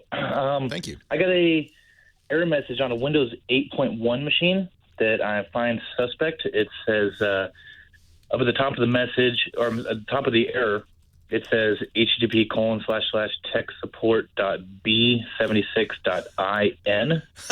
And then okay. below that, it says... Let me help you diagnose that. First of all, that address. And this is really useful for people who are worried about, or should be worried about, spurious links. Always start from right to left on web addresses. People they read it as if it's English, and so they start left to right. And that's why the first thing there is tech support. It might even be Google, or it could even say Microsoft, but that's not what's important. Start all the way to the right. .in, that's a country code for India. Yeah. So immediately you know it's India. And then the next thing over was what? And then right below it says, if you see this message more than once, you need to call Priority Microsoft Windows Support at 888-628-5943. Yeah, but go back to that address. What's to the left of .in? Oh, B76. So that's the company, not tech support. It might even say Microsoft.b76.in. The most important thing is on the right. The thing that's after the dot, that's what they call the TLD, or top level domain. Now it could be a .co, .com. If it's a .in, you know it's India. But the next thing in is what we really are concerned about. What is B76? Is that Microsoft? No. It's a company in India. It's in fact a tech support company in India. And what they're pretending to be Microsoft, but they're not. Well, this is what was surprising to me was this came up on a machine that was brand new, had no sensitive information on it. So I thought, I was suspect that it was bogus. And so I said, I want to see what they're going to try to do to me. So I set up a little camera and I was recording their movements. And so I called them up, and at first it didn't seem legitimate at all. In fact, the first time I called, I immediately said, who is this tech support from? And they hung up on me, or I got disconnected, whatever. Yeah. Anyway, so I called back and I went through the motions. I allowed them to take remote control of my machine, and they went through. I watched their every move, and I'm an IT consultant also, so I'm pretty savvy on like what to look for as far as what they're doing. I didn't see them do anything that questionable. And then at the end, I was kind of trying to bait them and say, "Oh, do you need my credit card number?" I was just trying to see what they're going to try to do. Did you give them remote access to the machine? Yes, I did. Oh, Lord. Yes, I did. Why would you do that? Because I was going to reload the operating system afterwards. Oh, okay. So you did wipe it. Yeah, it's been wiped now. But anyways, at the end of the call, he said, we haven't found anything wrong with your machine. If you're still concerned with it, you can take it to Best Buy or Staples or Office Depot. And I was thinking, what kind of scammer would tell me to go to Best Buy, Office Depot, or Staples? Because you take it there, those guys don't know nothing anyway. All right, here's the deal. It is a scam. You're right. You're puzzled because what could it possibly be? What could they possibly be up to? First of all, it can't happen on a clean machine if it's a pop-up on your web browser. You know, it doesn't mean you got malware to see that pop up, but it could be attached to a website you're visiting. It could even be attached to a legitimate website if it's been hacked. And one of the most common ways people hack your machine these days is by finding vulnerabilities on websites, getting into those websites and modifying them with malware. And then when anybody visits the website, they get infected. So it's a very clever strategy that allows them to hit a lot more machines. But I don't think that you have malware on your machine. I think that's just a pop-up window. Now, giving them remote access, of course, there's two things that these bad guys might want. You're right. If they'd asked for a credit card, then they would get not only money up front from you, but they'd also have your credit card information, which they could then use to steal from you later. But they didn't ask for that. They merely asked for remote access. That worries me more in a way, because once you have remote access, you can't tell everything they're doing. You can't. You can see the mouse moving around. You can see them doing stuff, but it's completely possible that behind the scenes they're loading software onto your system, and you can't see that. What I thought was strange also is they used Log Me In, and they used a branded Log Me In, so as if they have an account with Log Me In, they have it. It may have been completely legitimate. Did you give him a phone number or any other information? No. Because I could see them maybe saying, "Well, let's get your phone number. We can follow up." No. But that's really interesting. Maybe it's legit. The strangest thing is I thought that it was strange that they didn't want any credit card information, anything like that. Who knows what they did? You're right as far as remote control. But if they're using Log Me In, I don't know if there is a facility, and I'd have to learn more if they're using Log Me In. If there's a facility to use Log Me In to do stuff behind the scenes, I don't know. The reason why I mentioned that is I would think that if it is unscrupulous, if you're going through some strange, unheard of remote session kind of thing that nobody's heard of, maybe it's Russian. Right, but Log Me In is pretty mainstream.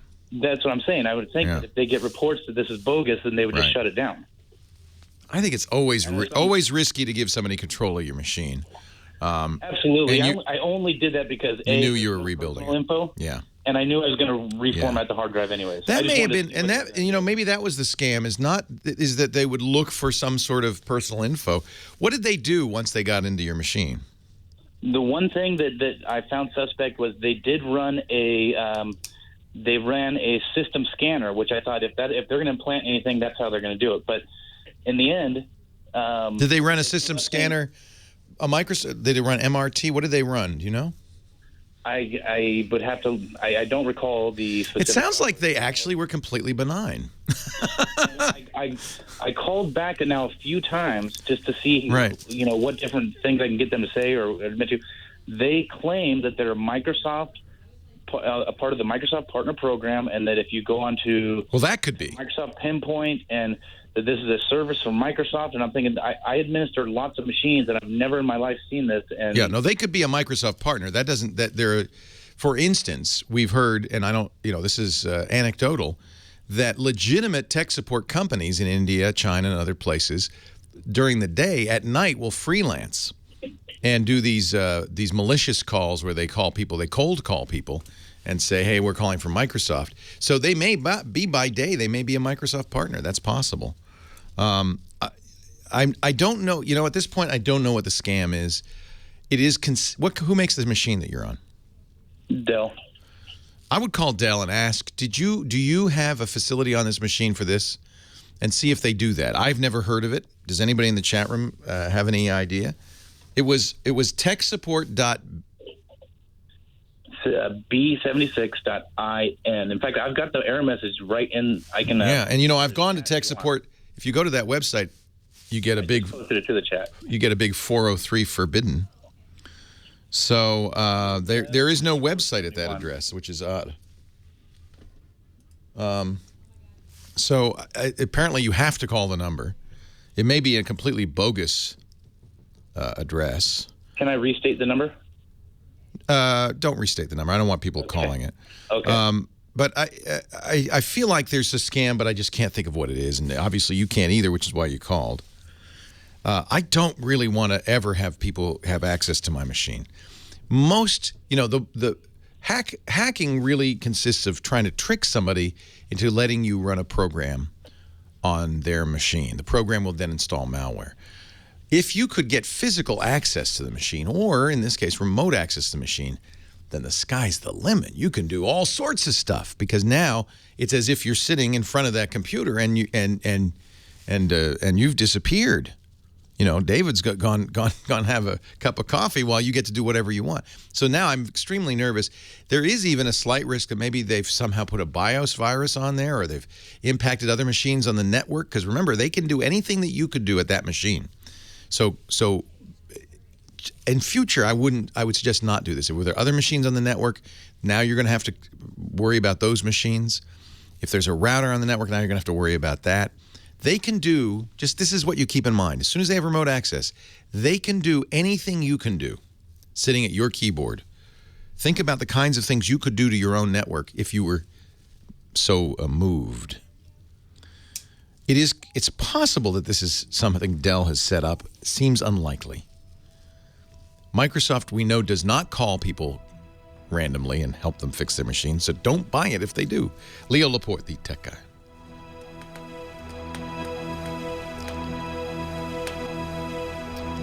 Ah, interesting. Look at that.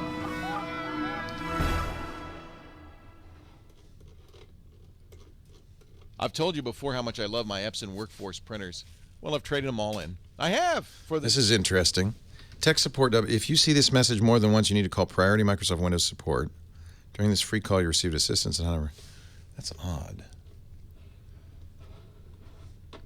See, I didn't get the Index 94.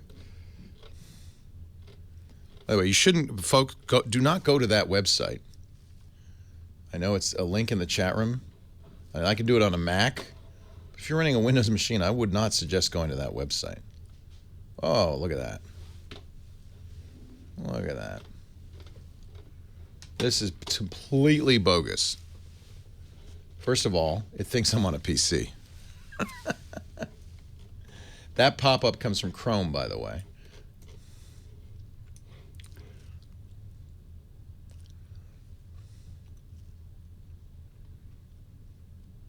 I can guarantee you that use of the Windows logo is illegal. So I am not in Menlo Park. My IP address is not compromised. They just can't figure out what it is. Probably because they're... So, yeah, this is not... Microsoft Help and Support provides support for products from Microsoft. Yeah, this is definitely bogus. I would refer this to Microsoft. And now let's see if I can close it. Look at that. What? No. Hey, I'm done. Hey, I'm done here. I said okay. Okay. Now, this is Chrome, by the way, saying, prevent this page from creating additional dialogues. Thank you, Chrome. Goodbye. Oh, leave this page.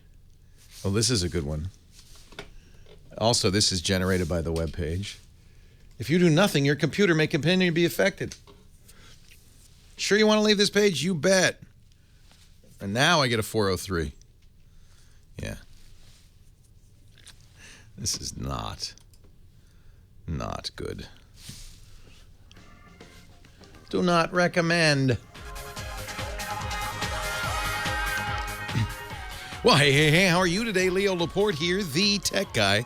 Time to talk computers, the internet, smartphones, home theater, digital photography, anything with a chip in it. 8888 Ask Leo. That's my number if you have a question. Or, you can answer a question we've had earlier, or, there's lots. I'll take comments, anything. If it has a chip in it, if we're talking about digital technology, please call me. 888-827-5536. Toll free from anywhere in the U.S. and Canada. Moving on to Alan in Honolulu. Hello, Alan. Leo Laporte. Hey, Leo. How are you today? I am well. Thanks for calling. And Happy New Year to you. Happy New Year. Okay, so I have an interesting situation. I have been a long-time PC user. I mean, I started off with a TRS-80 back in 1978. Wow. So I have always been a PC/Windows guy. And I just recently closed a business, and one of the pieces of business equipment that is now sitting in my lap is a 9-month-old 15-inch MacBook Pro. Nice. With all the bells and whistles in it, because it was used for video production and a bunch of other stuff. And my question is, do I make the leap, or is there any reason to do so? Because I'm so ingrained in Windows, and to make kind of a snide comment, I've always looked at Apple as being kind of like the AOL of computers. Real men use Windows. Only you wimpy non-users like Macintosh. Exactly. Okay, well, let me make a little bit of a case for hardcore users in Macintosh. OS X, the operating system on that laptop, is based on BSD, which is Unix, true Unix. It's not Linux, it's Unix, the Berkeley system distribution of Unix. So that's one thing. It's actually a Unix computer. It has a command line. You can run a terminal program, which comes with the Macintosh, that gives you a command line that is the bash shell, but you can use Z shell or C shell or any other kind of shell. They're all included, as is Perl, as is, actually Perl's not, as is Python, as is Ruby, maybe Perl is. You can actually have Apache web server built in.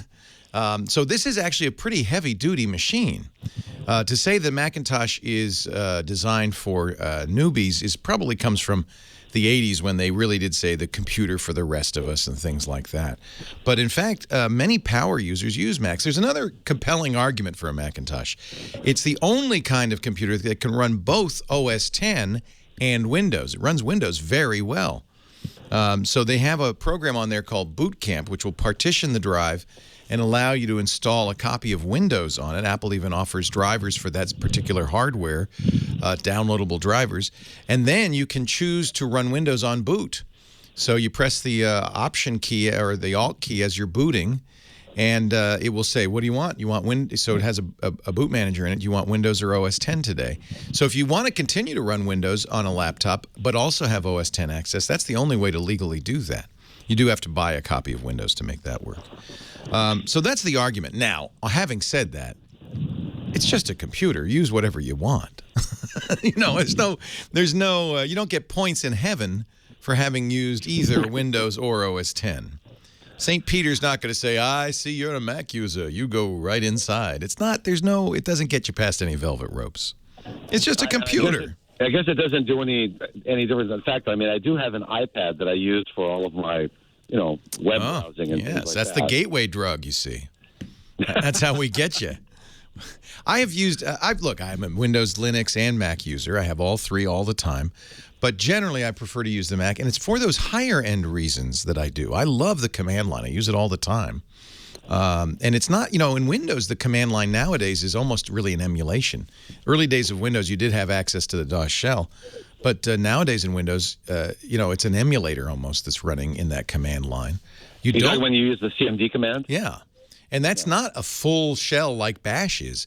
Bash is a Unix shell. So I would say absolutely, in effect, with OS X, you're getting a Unix computer plus, on top of it, a graphic user interface. That, by the way, used to be easier than Windows. I would say today is not. They're both too complex for most users. That's why the iPad has done so well. Modern computers are crazy hard to use. Well, I have two other options to do with this computer if I don't want to convert over. One is to sell it, and I have no idea what the resale market is like on it. You can go on eBay or, Gazelle.com. Our sponsors will buy it. You can get a good idea if you check eBay for that model. By the way, if you look under the Apple, you'll see About This Mac. At the top on the left, there's an Apple menu, About This Mac. You can find out the exact model, and then you can go on eBay and search for that, or go to Gazelle, Gazelle.com, and they'll give you a quote.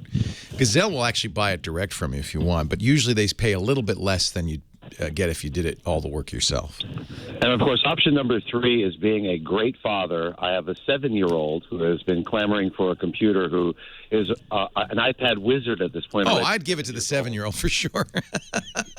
And by the way, there's great parental controls on Macintosh. So you can set it up now for the 7-year-old. If you look in the control panel, or they call it the system preferences, same thing. You'll see parental controls in there that mean it can be really safe and easy for your 7-year-old to use, but as he gets more advanced in a year, you can get more access to the OS X. Think of it as a retirement plan. I'd give it to the 7-year-old. Good idea. Well, I figured I'd ask because I've always been a Windows guy, and I think, do I want to make the leap? Because it seems like, there were a lot of programs that you could use to do video editing and stuff, but you can do all of that on Windows as well. Nowadays, well, look, they're both running on basically the same hardware. Intel processors, NVIDIA or ATI or AMD GPUs, they're really the same. And it's a flavor. It's like saying to me, which is better, vanilla or chocolate? I might like chocolate, but there's nothing wrong with vanilla. It's like skiing or snowboarding. Yeah. Yeah, I mean, there are differences, but is one better than the other? No. Thank you, Leo. You're welcome, Alan. Great help. My pleasure. I will say there are things that the Windows is better for gaming, much better for gaming, although you can get Steam on a Macintosh. I find that their games on the Mac side are more limited, and most of the new hot games come out on Windows first. On the other hand, a plus for the Macintosh is hackers aren't attacking it. So there are far fewer, I mean, several orders of magnitude fewer viruses and malware exploits on Mac. For instance, we were talking last hour with a guy who, got a hacker pop up. They wanted to, mess with his machine. I told everybody not to follow the link that he put up in our chat room, but I can follow it because I'm on a Mac. And almost 100, I guarantee, I felt safe enough to do that because almost certainly that attack is aimed at Windows machines, not at Macs. So it's, frankly, if you're worried about security, I think a Mac is a good choice. I think it's a good choice. But again, these are minor distinctions. I think that's good. Snowboarding versus skiing. Funny that the guy from Honolulu would use that. 8888 ask Leo the number. Moving on. Sergio in Whittier, California. Hi, Sergio. Hi, Leo. Welcome. Thank you. Happy New Year. Happy New Year. I have this issue. I have an LG phone from Metro PCS, right? Okay. And a friend of mine, he come home, hey, your phone is disconnected. What? I got like 4 phones on my plan. All the other phones are okay, but then my phone you call me says that the server has been disconnected. That's weird. So is what carrier is your friend using? It's the same one. He's on Metro PCS as well. Yeah. So 4 people can call you, and it comes and it rings, and you pick it up and you say hello. But this, But this other guy, it says, "I'm sorry, that number is out of service." No, anybody can call me. Even you can try to call me, and then it says it's disconnected. But I'm talking you on my phone. I get it. Outbound calls work, not inbound. Let's talk. Leo Laporte, the tech guy, right after this.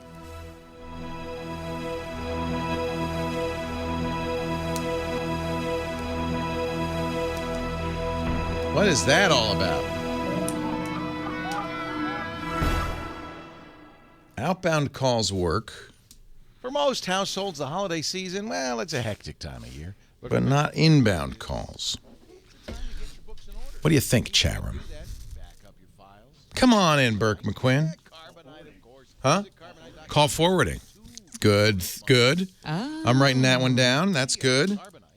Call forwarding might be on by you forgot. Or you pocket dialed call forwarding. Carrier settings. Could carrier settings? He says what did he say? A S4? Is that what he said? He said LG, didn't he? And then he said 4. I don't know what that is. They make a G3. Maybe he's using Wi-Fi calling in. No, it's the other way around, Mike B. It's the other way around. He can make outbound calls. Inbound calls are blocked. I should probably mention our show is brought to you by a fine company called ZipRecruiter. This would be a good time to mention ZipRecruiter. If you're looking for a new employee, if you've got some hiring to do, you know that the job has gotten much easier thanks to all the job boards. But do you know which job board is right for the job you want to fill? Do you know which job board has the candidates that you want, would be the most effective? And furthermore, if you post on a job board, how are you going to handle all the results you get? ZipRecruiter makes it easy. One click of the mouse gets you on 50-plus job sites, plus Craigslist, LinkedIn, Twitter. All with one click, you'll find candidates in any city, any industry, nationwide. All you have to do is post once, and your qualified candidates start rolling in. And what's nice, you don't get the phone calls or the emails to your office. The ZipRecruiter's easy-to-use interface handles them so you can quickly screen candidates, rate them, and hire the right person without all those phone calls and emails. ZipRecruiter, no wonder 250,000 businesses, including some of the biggest businesses in the world, use ZipRecruiter. And add Twit to the list. We use it too. ZipRecruiter.com. If you go to ZipRecruiter.com/techguy, look at all the companies that have used ZipRecruiter. If you go to ZipRecruiter.com/techguy, you can get a free 4-day trial. ZipRecruiter, 50 job boards with one click at ZipRecruiter.com/techguy. And right now, it's free for 4 days. Give it a try. It's so nice to have a warm head. I didn't realize how much your hair warms your head up. You should shave your head just to experience this. That's why I did it. I mean, I did it because I was of the opinion that the shaving that I did satisfied the requirement of the stretch goal. But quite a few people said, no, you have to shave it entirely. I could have fought that, but then I thought, it might be an interesting experience to find out what it's like to have a shaved head. I'll see my head for the first and only time in my life since I was a baby. I will experience what it's like not to have any hair. And it's temporary. It grows right back. Yeah. So, if, knock on wood, I never have to undergo chemo, this may be my one and only chance. Now, if I knew I was going to have to undergo chemo, I probably wouldn't have done it.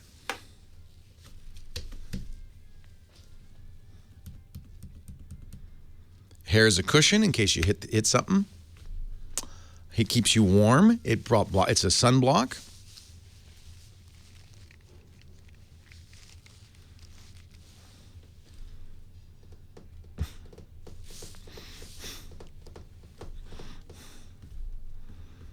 You had a buzz cut for 5 years, Becky? Were you a punk?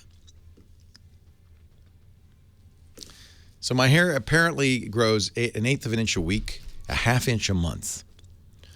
So I don't know how long you think my hair was. Like some of it was that long. The swoop was an inch and a half. The forelock? Whoop or swoop? The forelock, not the swoop. Yeah. The forelock. I don't know. I need a ruler. But so I swear you'll be getting it cut again by Valentine's Day. Well, I'll have a half inch by February 4th.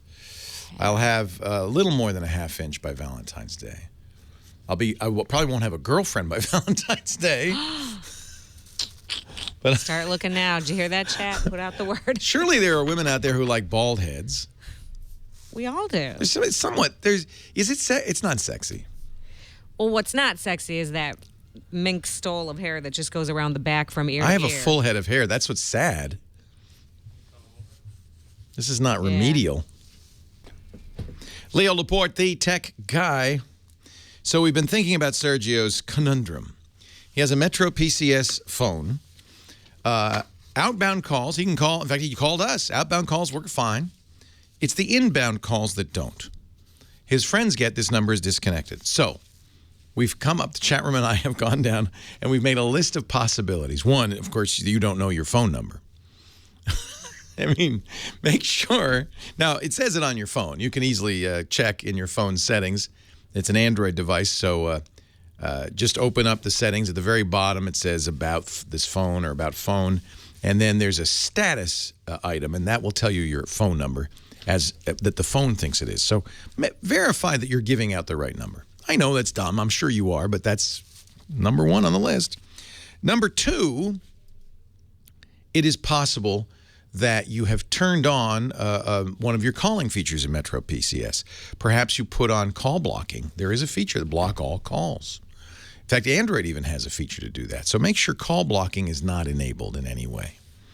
I think given the message your friends are getting, it couldn't be the phone. It would have to be, but maybe. I would think it'd be Metro PCS. So make sure you haven't turned on call blocking, Or, this is a subtle one. I like this one, 3. The chat room came up with this, too. Actually, Burke McQuinn in my office, our engineer, our Fix-It guy, said, what if he had call forwarding accidentally turned on? It was forwarding to a non-existent number. Oh, that's good, Burke. So that's number 3. Make sure call forwarding isn't turned on. Number 4, if none of these things are the solution, then I think you want to make sure that you might want to call Metro PCS and say, hey, what's going on? They may have, if they ported your number from another company, it may not have gone through properly. You want to check, and they can check, of course. They can even check call forwarding and call blocking. So maybe a call to Metro PCS would be in order. Another thing you could try, and Metro PCS says this in their help, resetting the phone. Perform a soft reset by powering off the phone, remove the battery, put it back in, turn it on. If that doesn't fix it, then they're saying do the hardcore full reset by going to settings, wireless networks, scroll down to mobile network, check mark on the box that says use packet data, see if that works. It could be, I don't know if Metro PCS supports this. T-Mobile does. It could be Wi-Fi calling is working, but you don't have an account set up with Metro PCS, so you're able to make Wi-Fi outbound calls, but not inbound calls. So that seems unlikely. Yeah, Burke's going, no, that's not it. So there's a few thoughts. I think if you call Metro PCS, they might have something. Web2367 in our chat room says, ask them to look at the translations. Don't know what that is. But that sounds like it has to do with number. Moving right along, Tyler in Marsalis, Illinois. Hi, Tyler. Leo Laporte, the tech guy. Hello. Hello, Tyler. How are you? I'm good. Good. I have recently discovered, a while back in April, 8th, Microsoft has discontinued Windows XP, but there is a separate version of XP called Windows Point of Sale. POS embedded, yeah. Yeah, 2009, and I think that's a really good alternative to XP. Well, this is a little trick some people are using, and so far it continues to work, which surprises me. Microsoft said, don't do this. But you can identify your version of Windows XP as not Windows XP, but Windows, and it's not in Windows Embedded either, but Windows for, I think, POS, point of sale, something like that. And that by modifying the registry. And by doing that, you'll continue to get updates because, weirdly enough, Microsoft's still updating the embedded version of Windows. So now there's nothing to keep Microsoft from turning that off, but it is a kind of an interesting trick. Have you been doing that? Changing the registry or? Yeah. Did you do that little hack? Oh, no, I did not.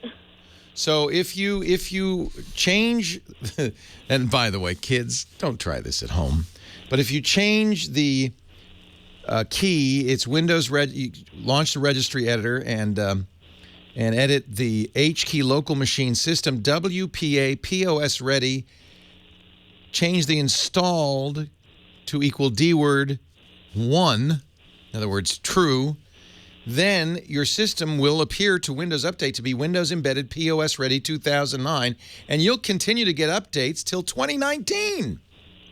Yeah, that sounds good. I'll try that. Well, okay. Are you pretty good with the reg edit? Yeah. I do a little bit of programming, a little bit in Python. Tell you what, here's what I'm going to do, Tyler. Wow, I'm impressed. How old are you? I'm 12. That's nice. Every kid should learn to program. Did you do the hour of code thing? No, I did not. You were already there. You already knew that, right? A little bit. Yeah, I'll put a link in the show notes to this article by Larry Seltzer on ZDNet. It has the registry hack exactly right. And when you're changing things in the registry, do not make a mistake. You will be very sorry. But he has that hack. And the hack that I just described is for the 32-bit version of XP, which most people are using. If you have a 64-bit, you have to do something a little bit different. But here's what's strange. Microsoft, and this was way back when this started to come out, which was in May of last year now. May 2014. Microsoft said, "We recently became aware of a hack that purportedly aims to provide security updates to Windows XP customers. The security updates that could be installed are intended for Windows Embedded and do not fully protect you. Windows customers also run a risk of functionality issues with the machines if they install these updates. We aren't testing them against Windows XP." However, 6 months, 7 months now later, still works. Nobody's had any problems. So I think it actually, if you're smart enough to know about this and to know how to do it, then you're smart enough to know this could go horribly wrong. Do not blame Mr. Tech Guy. You're doing this at your own risk. And I had warned people at the time, back in May, don't do this, this is dumb. But I have to say, it seems to still work, which is very puzzling to me, because Microsoft could turn that off in about a heartbeat. So, mainly what I would say, Tyler, is if you could, I'd get a newer version of Windows. But since, it might be that, the paper route doesn't pay for that, keep doing it. Well, actually, I am, this is actually in the virtual machine, alongside Ubuntu 14.04. What was I thinking? Of course it is. Foolish me. So what do you want to do for a living when you in a couple of years? I'm actually thinking of starting my own company. Really? What would it be? I don't know the name, but we'll design a version of Linux. Oh, your own. I'd call it Tyler Tech if I were you. Yeah, I'm thinking of that. Yeah, Tyler Tech. And you'd have your own distro of Linux. Yep. What would be unique about Tyler Tech Linux?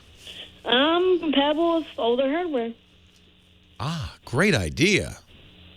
For people who have XP, if you made a really easy to use, straightforward Linux for people with XP that would be safe, secure, man, I think you'd have a good business there. Oh, yeah. Tyler Tech. I like it, Tyler. Take care. All right. I'm not patronizing him, folks. Believe me, I've seen far too many 12-year-olds go on to great fame and fortune, far eclipsing me. Go for it, Tyler. Leo Laporte, the tech guy. Tyler Tech is already taken as of 1996. Darn. What about Tyler Tech with a K? Tyler Tech with a K. Tyler Thing. Tyler Zilla. Tylux. Ooh, Tylux. Sounds very modern, modern, 1940s modern. I think Helmsby sort of nailed that. It's always got to be some kind of made-up word. Mike B has a good point. He says the caller is actually younger than XP. Ah.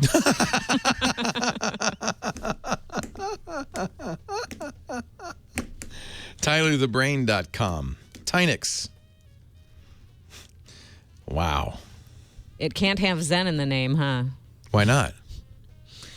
Tizen? I saw some little thing where Samsung has Tizen. Yeah. Tizen, yeah. That's their version of, I think it's a bit Linux-based. But Zendesk is unhappy that other companies are all naming themselves they don't like Zen that. something or other. Hey, you know what? You don't own Zendesk. And it's pretty un-Zen-like to be all picky about, share. I have a Zen Bathworks soaking hot tub. Is that okay? Are you going to go after old Zenith TVs? Quality goes in before the name goes on. Because if we put the quality in after the name, we'd have to repaint.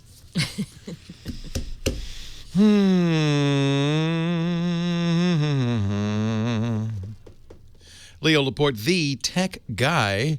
I'm built to answer your tech questions at 8888 Ask Leo. What do you think, Heather? You've been in this business, the radio business, the talk show business for a few years, as have I. In fact, I started in 1976. I'm older than Windows XP even. Do you feel that someday there'll be robots doing our job? Ours? Yeah. No. No robot could do this job. Right. Whew, I never thought of that. That's job security. I feel, well, it won't happen in 10, 20, 30 years, but maybe in 50 years. I figure that the folks at Premier Networks who syndicate this fine show, thank you, and a tip of the beanie to Premier Networks, have probably been saving and sampling our voices now for 10 years. Actually, we're in our 11th year. We just started our 12th year. So they've got quite a few. They've got me saying every word, every adjective, every pronoun and preposition there is. And I think it's just a matter of time before they devise an artificially intelligent device that could resample, remix our voices, and create a brand new show kind of automatically.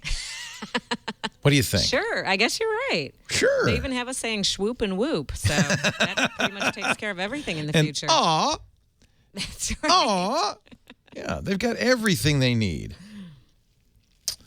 Let me move on. Who should I speak with next?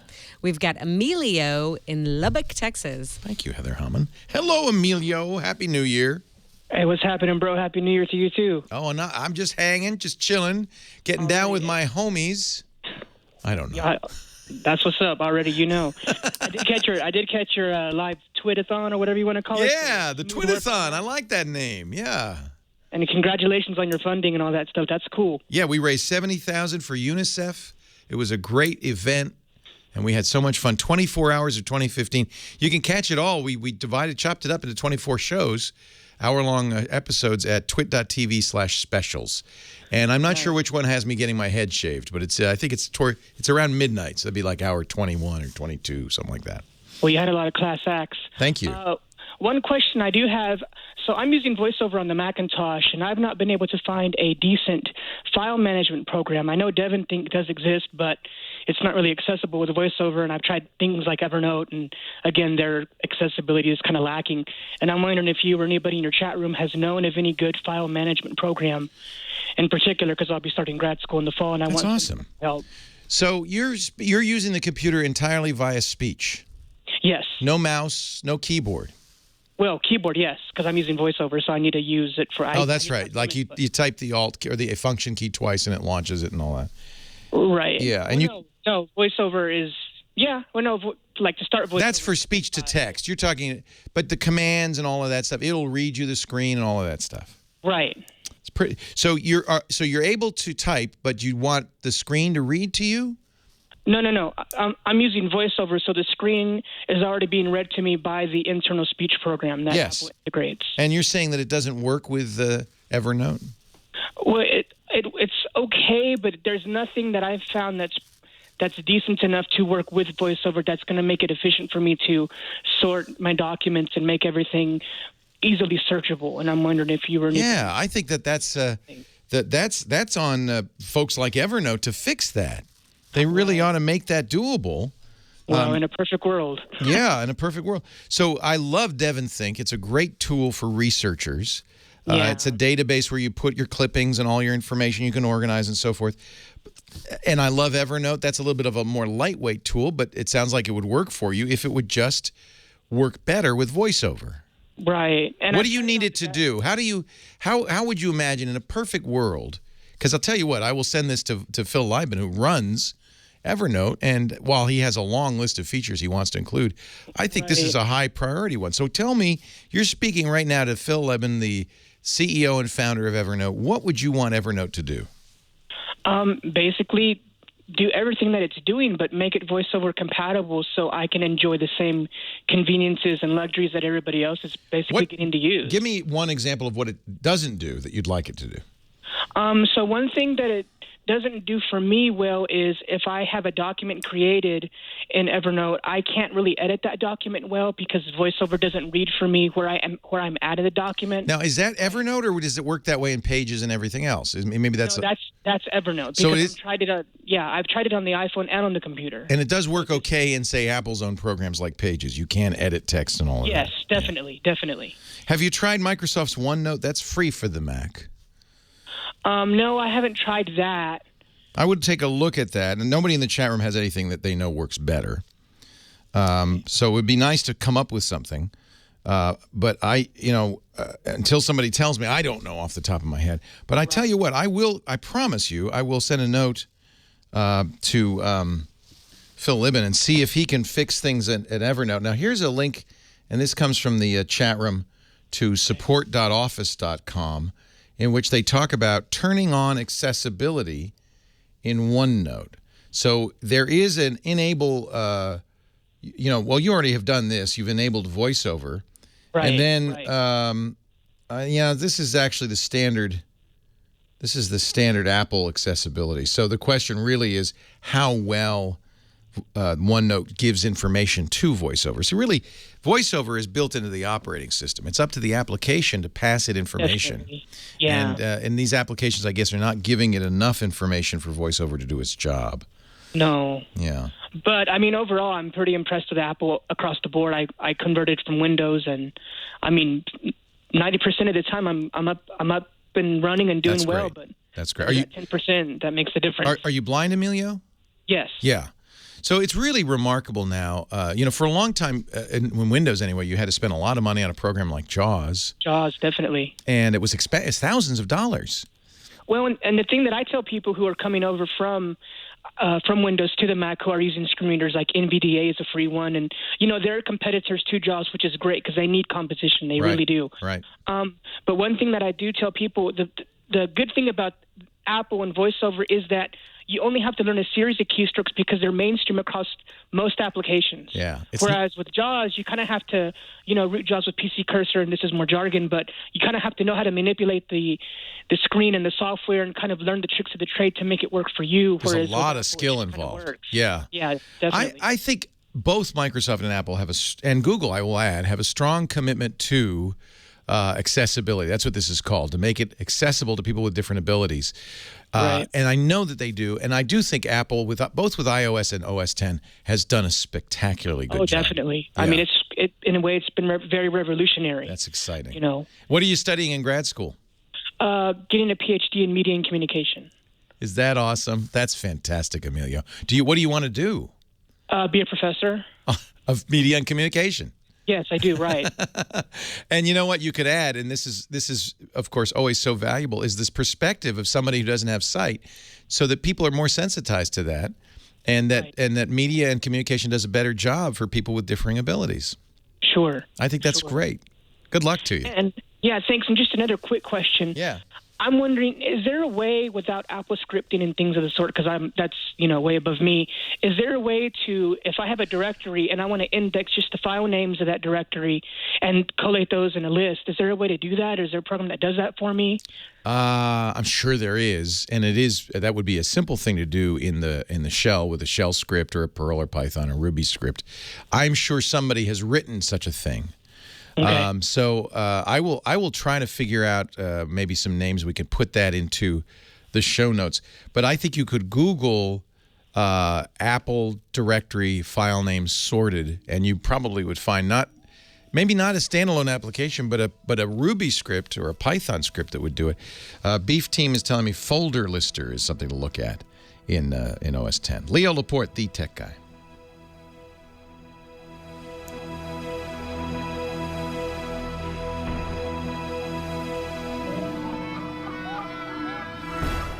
Yeah, that was a great call. Thank you, Amelia. For most households, the holiday season, well, it's a hectic time of year. But for many businesses, it's a hectic time of year. This beanie feels so good. It's almost as good as having hair. Jangly Riff, everybody tells me, the thing you'll like the most about this is it's so quick to get out the door. I didn't spend a whole heck of a lot of time styling my hair. Basically, run a brush through it, that's it. And if I were to keep it like this, in fact, it would be a huge time commitment to shave this noggin every few days. That's a lot of work. Oh, it's itchy. So I decided just not to shave anything. I'm gonna let it all. I'm gonna be like a chia pet, sprouting hair. Oh, that reminds me, I gotta get the app that gives me. Oh yeah, take the picture. I gotta take. We did the one picture out too. there, and I think we've got a lineup. But This is kind of a big deal. Yeah, because this is day one. I think you have to do more with your hair, with your bald head too. You got to lotion it, you got to sunscreen it, you got to find protection for it. It feels like more work, not less. And certainly, it's no justification for doing it. Oh, life is so much easier now that I've shaved my head. I can't believe that. I think it's just people just trying to rationalize it. Well, yeah, but it's so much. Isn't it easier? Okay, so. Well, it's just sweet. I mean, that's the Selfie. upside of if you go bald, but Right. Selfie, but it wasn't just Selfie. It was Daily Selfie, I think is what I searched for. Let's see if I can find that. Me daily. Me every day. Okay, we need some stripper music for you to take that beanie and peel it very slowly. Photocron, 3.5 stars. Selfie Studio, Selfie 365.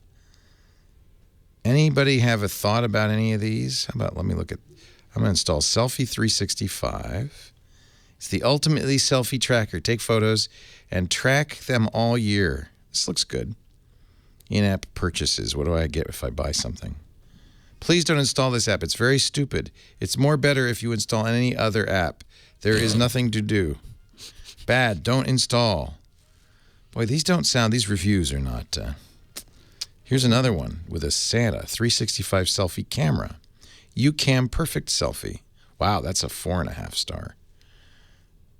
Make your selfies perfect because there's no one more important than you. But is it a 365 a day selfie? UCam.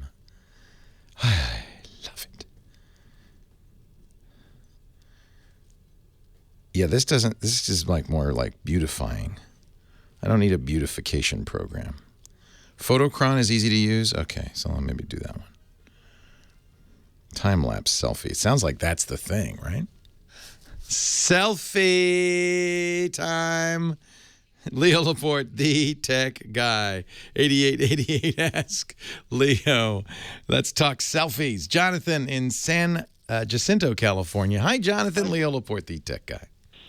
Hi, Leo. I pronounce it Jacinto, but what do I know? Now, of course, the Spanish pronunciation would be San Jacinto, but I thought I'd heard San Jacinto. I don't know. So I'll say, if you live there and you say Jacinto, I will say Jacinto. I'm a white guy, but I go with the Jacinto. I am a gringo as well, but we'll do our best. Okay, I got two quick thoughts before my point. One, I think Chia Port. Chia Port, not a Chia Pet. I'm a Chia Port.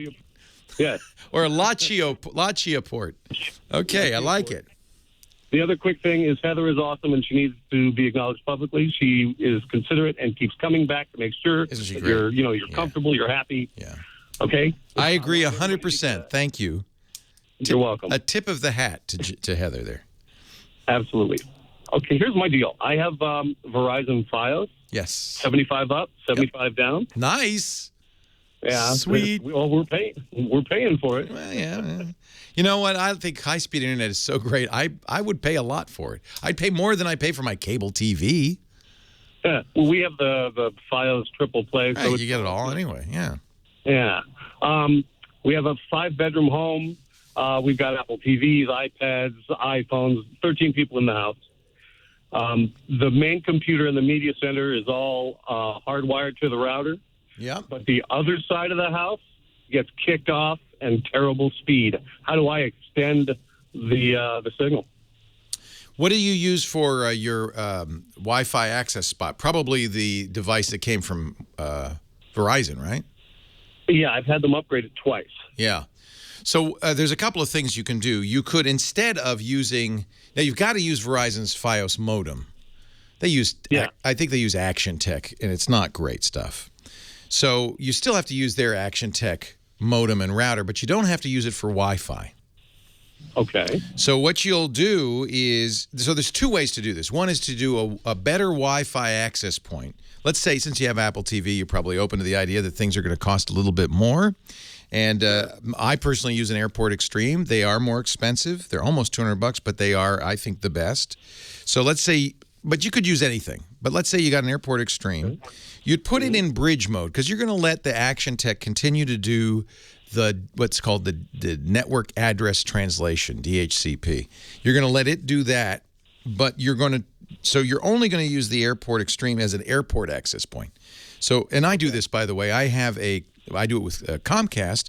I have a Comcast router, modem and router. Attached to that, the airport and bridge mode. And then that may just be enough because it's so much better than the Action Tech. That by itself may give you better access. But if it doesn't, then you can get a $99 Airport Express halfway, and this I do this also, halfway, and that's going to be a repeater in effect. And it'll improve, and you can do another one. You can do more. I have 3. I have the Airport Extreme, another Airport Extreme, the older one. I'm using that as a repeater, and then an Airport Express in the gym, and that way it gets all through the house. And now I've got 5 bars everywhere. I've got both, but they're both older. An Extreme, I think it's an N. That's fine. That's fine. You know, that's what I use my old Extreme for as well, because you don't want to throw it out. So you could, you know, it's nice. It's nice to have, you know, all of the newer ones, including AC, and the new Airport Extreme does do AC, but it's not necessary. That's a, you know, I guess if you wanted, you know, most of the 75, you're not going to get 75 megabits, but you want most of the 75 megabits, it would help. I get 300 meg. I get, what was it? I get a pretty good speed on it. I'm very happy with it. Where would I place it physically? Well, there's no right answer to that. That's one you can experiment with. The base station is probably going to be in physical proximity to the Action Tech because it needs to be physically wired to the Action Tech. You're going to turn on. You're not going to use. You're going to turn off the airport. Or I'm sorry, the Wi-Fi in the Action Tech. Not use that. Use the Airport Extreme. So make sure you do turn off the Action Tech's Wi-Fi by going in the configuration panel. Okay. You're going to turn and you're going to configure the airport a little oddly. You're going to put it in bridge mode. And then that way, it doesn't do NAT, but the Action Tech doesn't do Wi-Fi, which is what you don't want it to do. And then that'll give you, if you use your old one, it'll give you N. That's probably fast enough, but you want a little more speed, a little more throughput. AC might even be enough to get all throughout the house. Just the thing to remember is that, for instance, the current Airport Extreme has 2 bands, 2.4 gigahertz and 5. 2.4 gigahertz if you're in a crowded area, there may be many other Wi-Fi signals around, so you may choose to use 5. 2.4 goes farther. The higher the frequency, the more it bounces off things, and it mostly bounces off metal.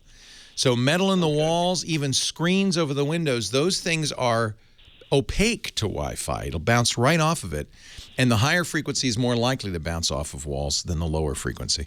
However, I've found that I can use 5 gigahertz better because there's less interference. So I use 5 gigahertz almost exclusively. And then the older stuff doesn't do 5 gigahertz, doesn't do AC, but is good enough to get me 20 or 30 megabits. I'm happy. Okay. Well, I'll give that a shot. I think that's one way. The other, I mentioned there were 2. The other option is power line networking. And this is really for extreme situations. You can use your power in your house, but just be aware it will not go across junction boxes. So if you have multiple fuse boxes or junction boxes, it will not jump those. We're actually doing that with the one PC on our network because my brother, who's staying with us, works for AT&T doing customer service, and they require him to have a hard line, hardwired. So I did that as an alternative. And it works well for you? It works okay. Yeah, it's not super great, but it's better than nothing. Exactly. Yeah. So that's the other option. You could extend that throughout the house as long as there aren't junction boxes in between, because that'll kill it. No, so, you know. Thanks, Leo. Hey, you're welcome. There's a couple of good ways to do this. It's a very common issue. I do it myself. I have as I said, the Comcast. I have the business class modem. It doesn't do Wi-Fi anyway, so don't worry about that. In fact, I don't know if Verizon lets you do this, but many providers, cable and fiber and DSL, will let you buy your own modem. The modem is the thing that's connected directly to the wall that takes whatever signal's coming in through the copper or the fiber and turns it into Ethernet. So you need that. You can, in some cases, buy your own. So Comcast is raising the rent on their cable modems from $8 to $10 a month. So I highly recommend looking at you've got to look at what their compatibility list is. I bought an Aris DOCSIS 3 cable modem. That's probably as good as it can get. And I plugged that and used that. That doesn't have any Wi-Fi. But I then take an Ethernet cable out of that, go into the Airport Extreme, and use it as my Wi-Fi router. It doesn't do the network address translation. The Aris does that, I think. Actually, in my case, I think it does, because the Aris is just a dumb cable modem. It doesn't do much else. It's a shame that these companies are so rapacious. They rent you usually outmoded, beat up old gear, and it was cheap to begin with because, of course, they're trying to make as much money as they can, and they rent it to you for $10 a month, which is outrageous. because it probably didn't cost you. It cost them more than $50 in the first place. So you certainly can improve things. Let's see if I can get one more in before the end of the day. And this is Stephen in Fair Lawn, New Jersey. Hi, Stephen. Hi, Leo. Happy New Year. Happy New Year. So I'm going to try and squeak in a quick question for you. Yeah. Trying to upgrade my cell phone. I've had an Android Razr, and it's going on its third year. It's actually starting its fourth year now, where this thing is really, it's a great phone. But in the last 3 months, it's getting really slow all of a sudden. So here's the problem. Looked at the Galaxy Note, too big. I looked at the Galaxy 5, good size, but not enough battery life. So now I'm trying to look at the Droid, I think they call it the Turbo. I love the Droid Turbo. So that's the question. I got like a Goldilocks syndrome here. Too big. Too big, too small. The Droid Turbo's 5 inches, right? Yeah. That's a nice size. I would look at that if you want something a little smoller. The size is okay for the Turbo Droid. The problem I have is I've heard nothing about it. Don't know if it's it's great. Bad, it's essentially a Moto X, which I loved. It's from Motorola. It is a very pure Motorola experience, except for the junk Verizon insists on putting on it, and you can't do anything about that. And it has a giant battery, so the battery life is very good, plus a superb screen. Even though it's only 5 inches, it's a UHD screen, so it's more than 500 dots per inch. It's very crisp. And it has a lot of the nice Moto X features. You can talk to it. You can assign it a phrase. I said that my phrase was, "Help me, Obi-Wan Kenobi." When I say that to my phone, it wakes up. I can talk to it. I can say, "Good morning, good night." It'll go to sleep. I think you'll love it. The Droid, if you're on Verizon, I think the Droid Turbo is among the best Verizon subsidized phones you can get. Get it. And then call me and let me know how you like it. Leo Laporte, the Tech Guy. Have a great Geek Week. Well, that's it for the Tech Guy Show for today. I'm Leo Laporte. Thank you so much for joining us. Don't forget, the Tech Guy is just the tip of the iceberg. We do nearly 30 shows now on the Twit Netcast Network, and you'll find them all at twit.tv. We talk about Windows on Windows Weekly, Macintosh on Mac Break Weekly, iPad on iPad Today. You get your daily dose of tech news from Tech News Today, and our weekly roundtable show, This Week in Tech. It's all at twit.tv. And I'll be back next time with another great Tech Guy podcast. Thanks for joining me. See you next time.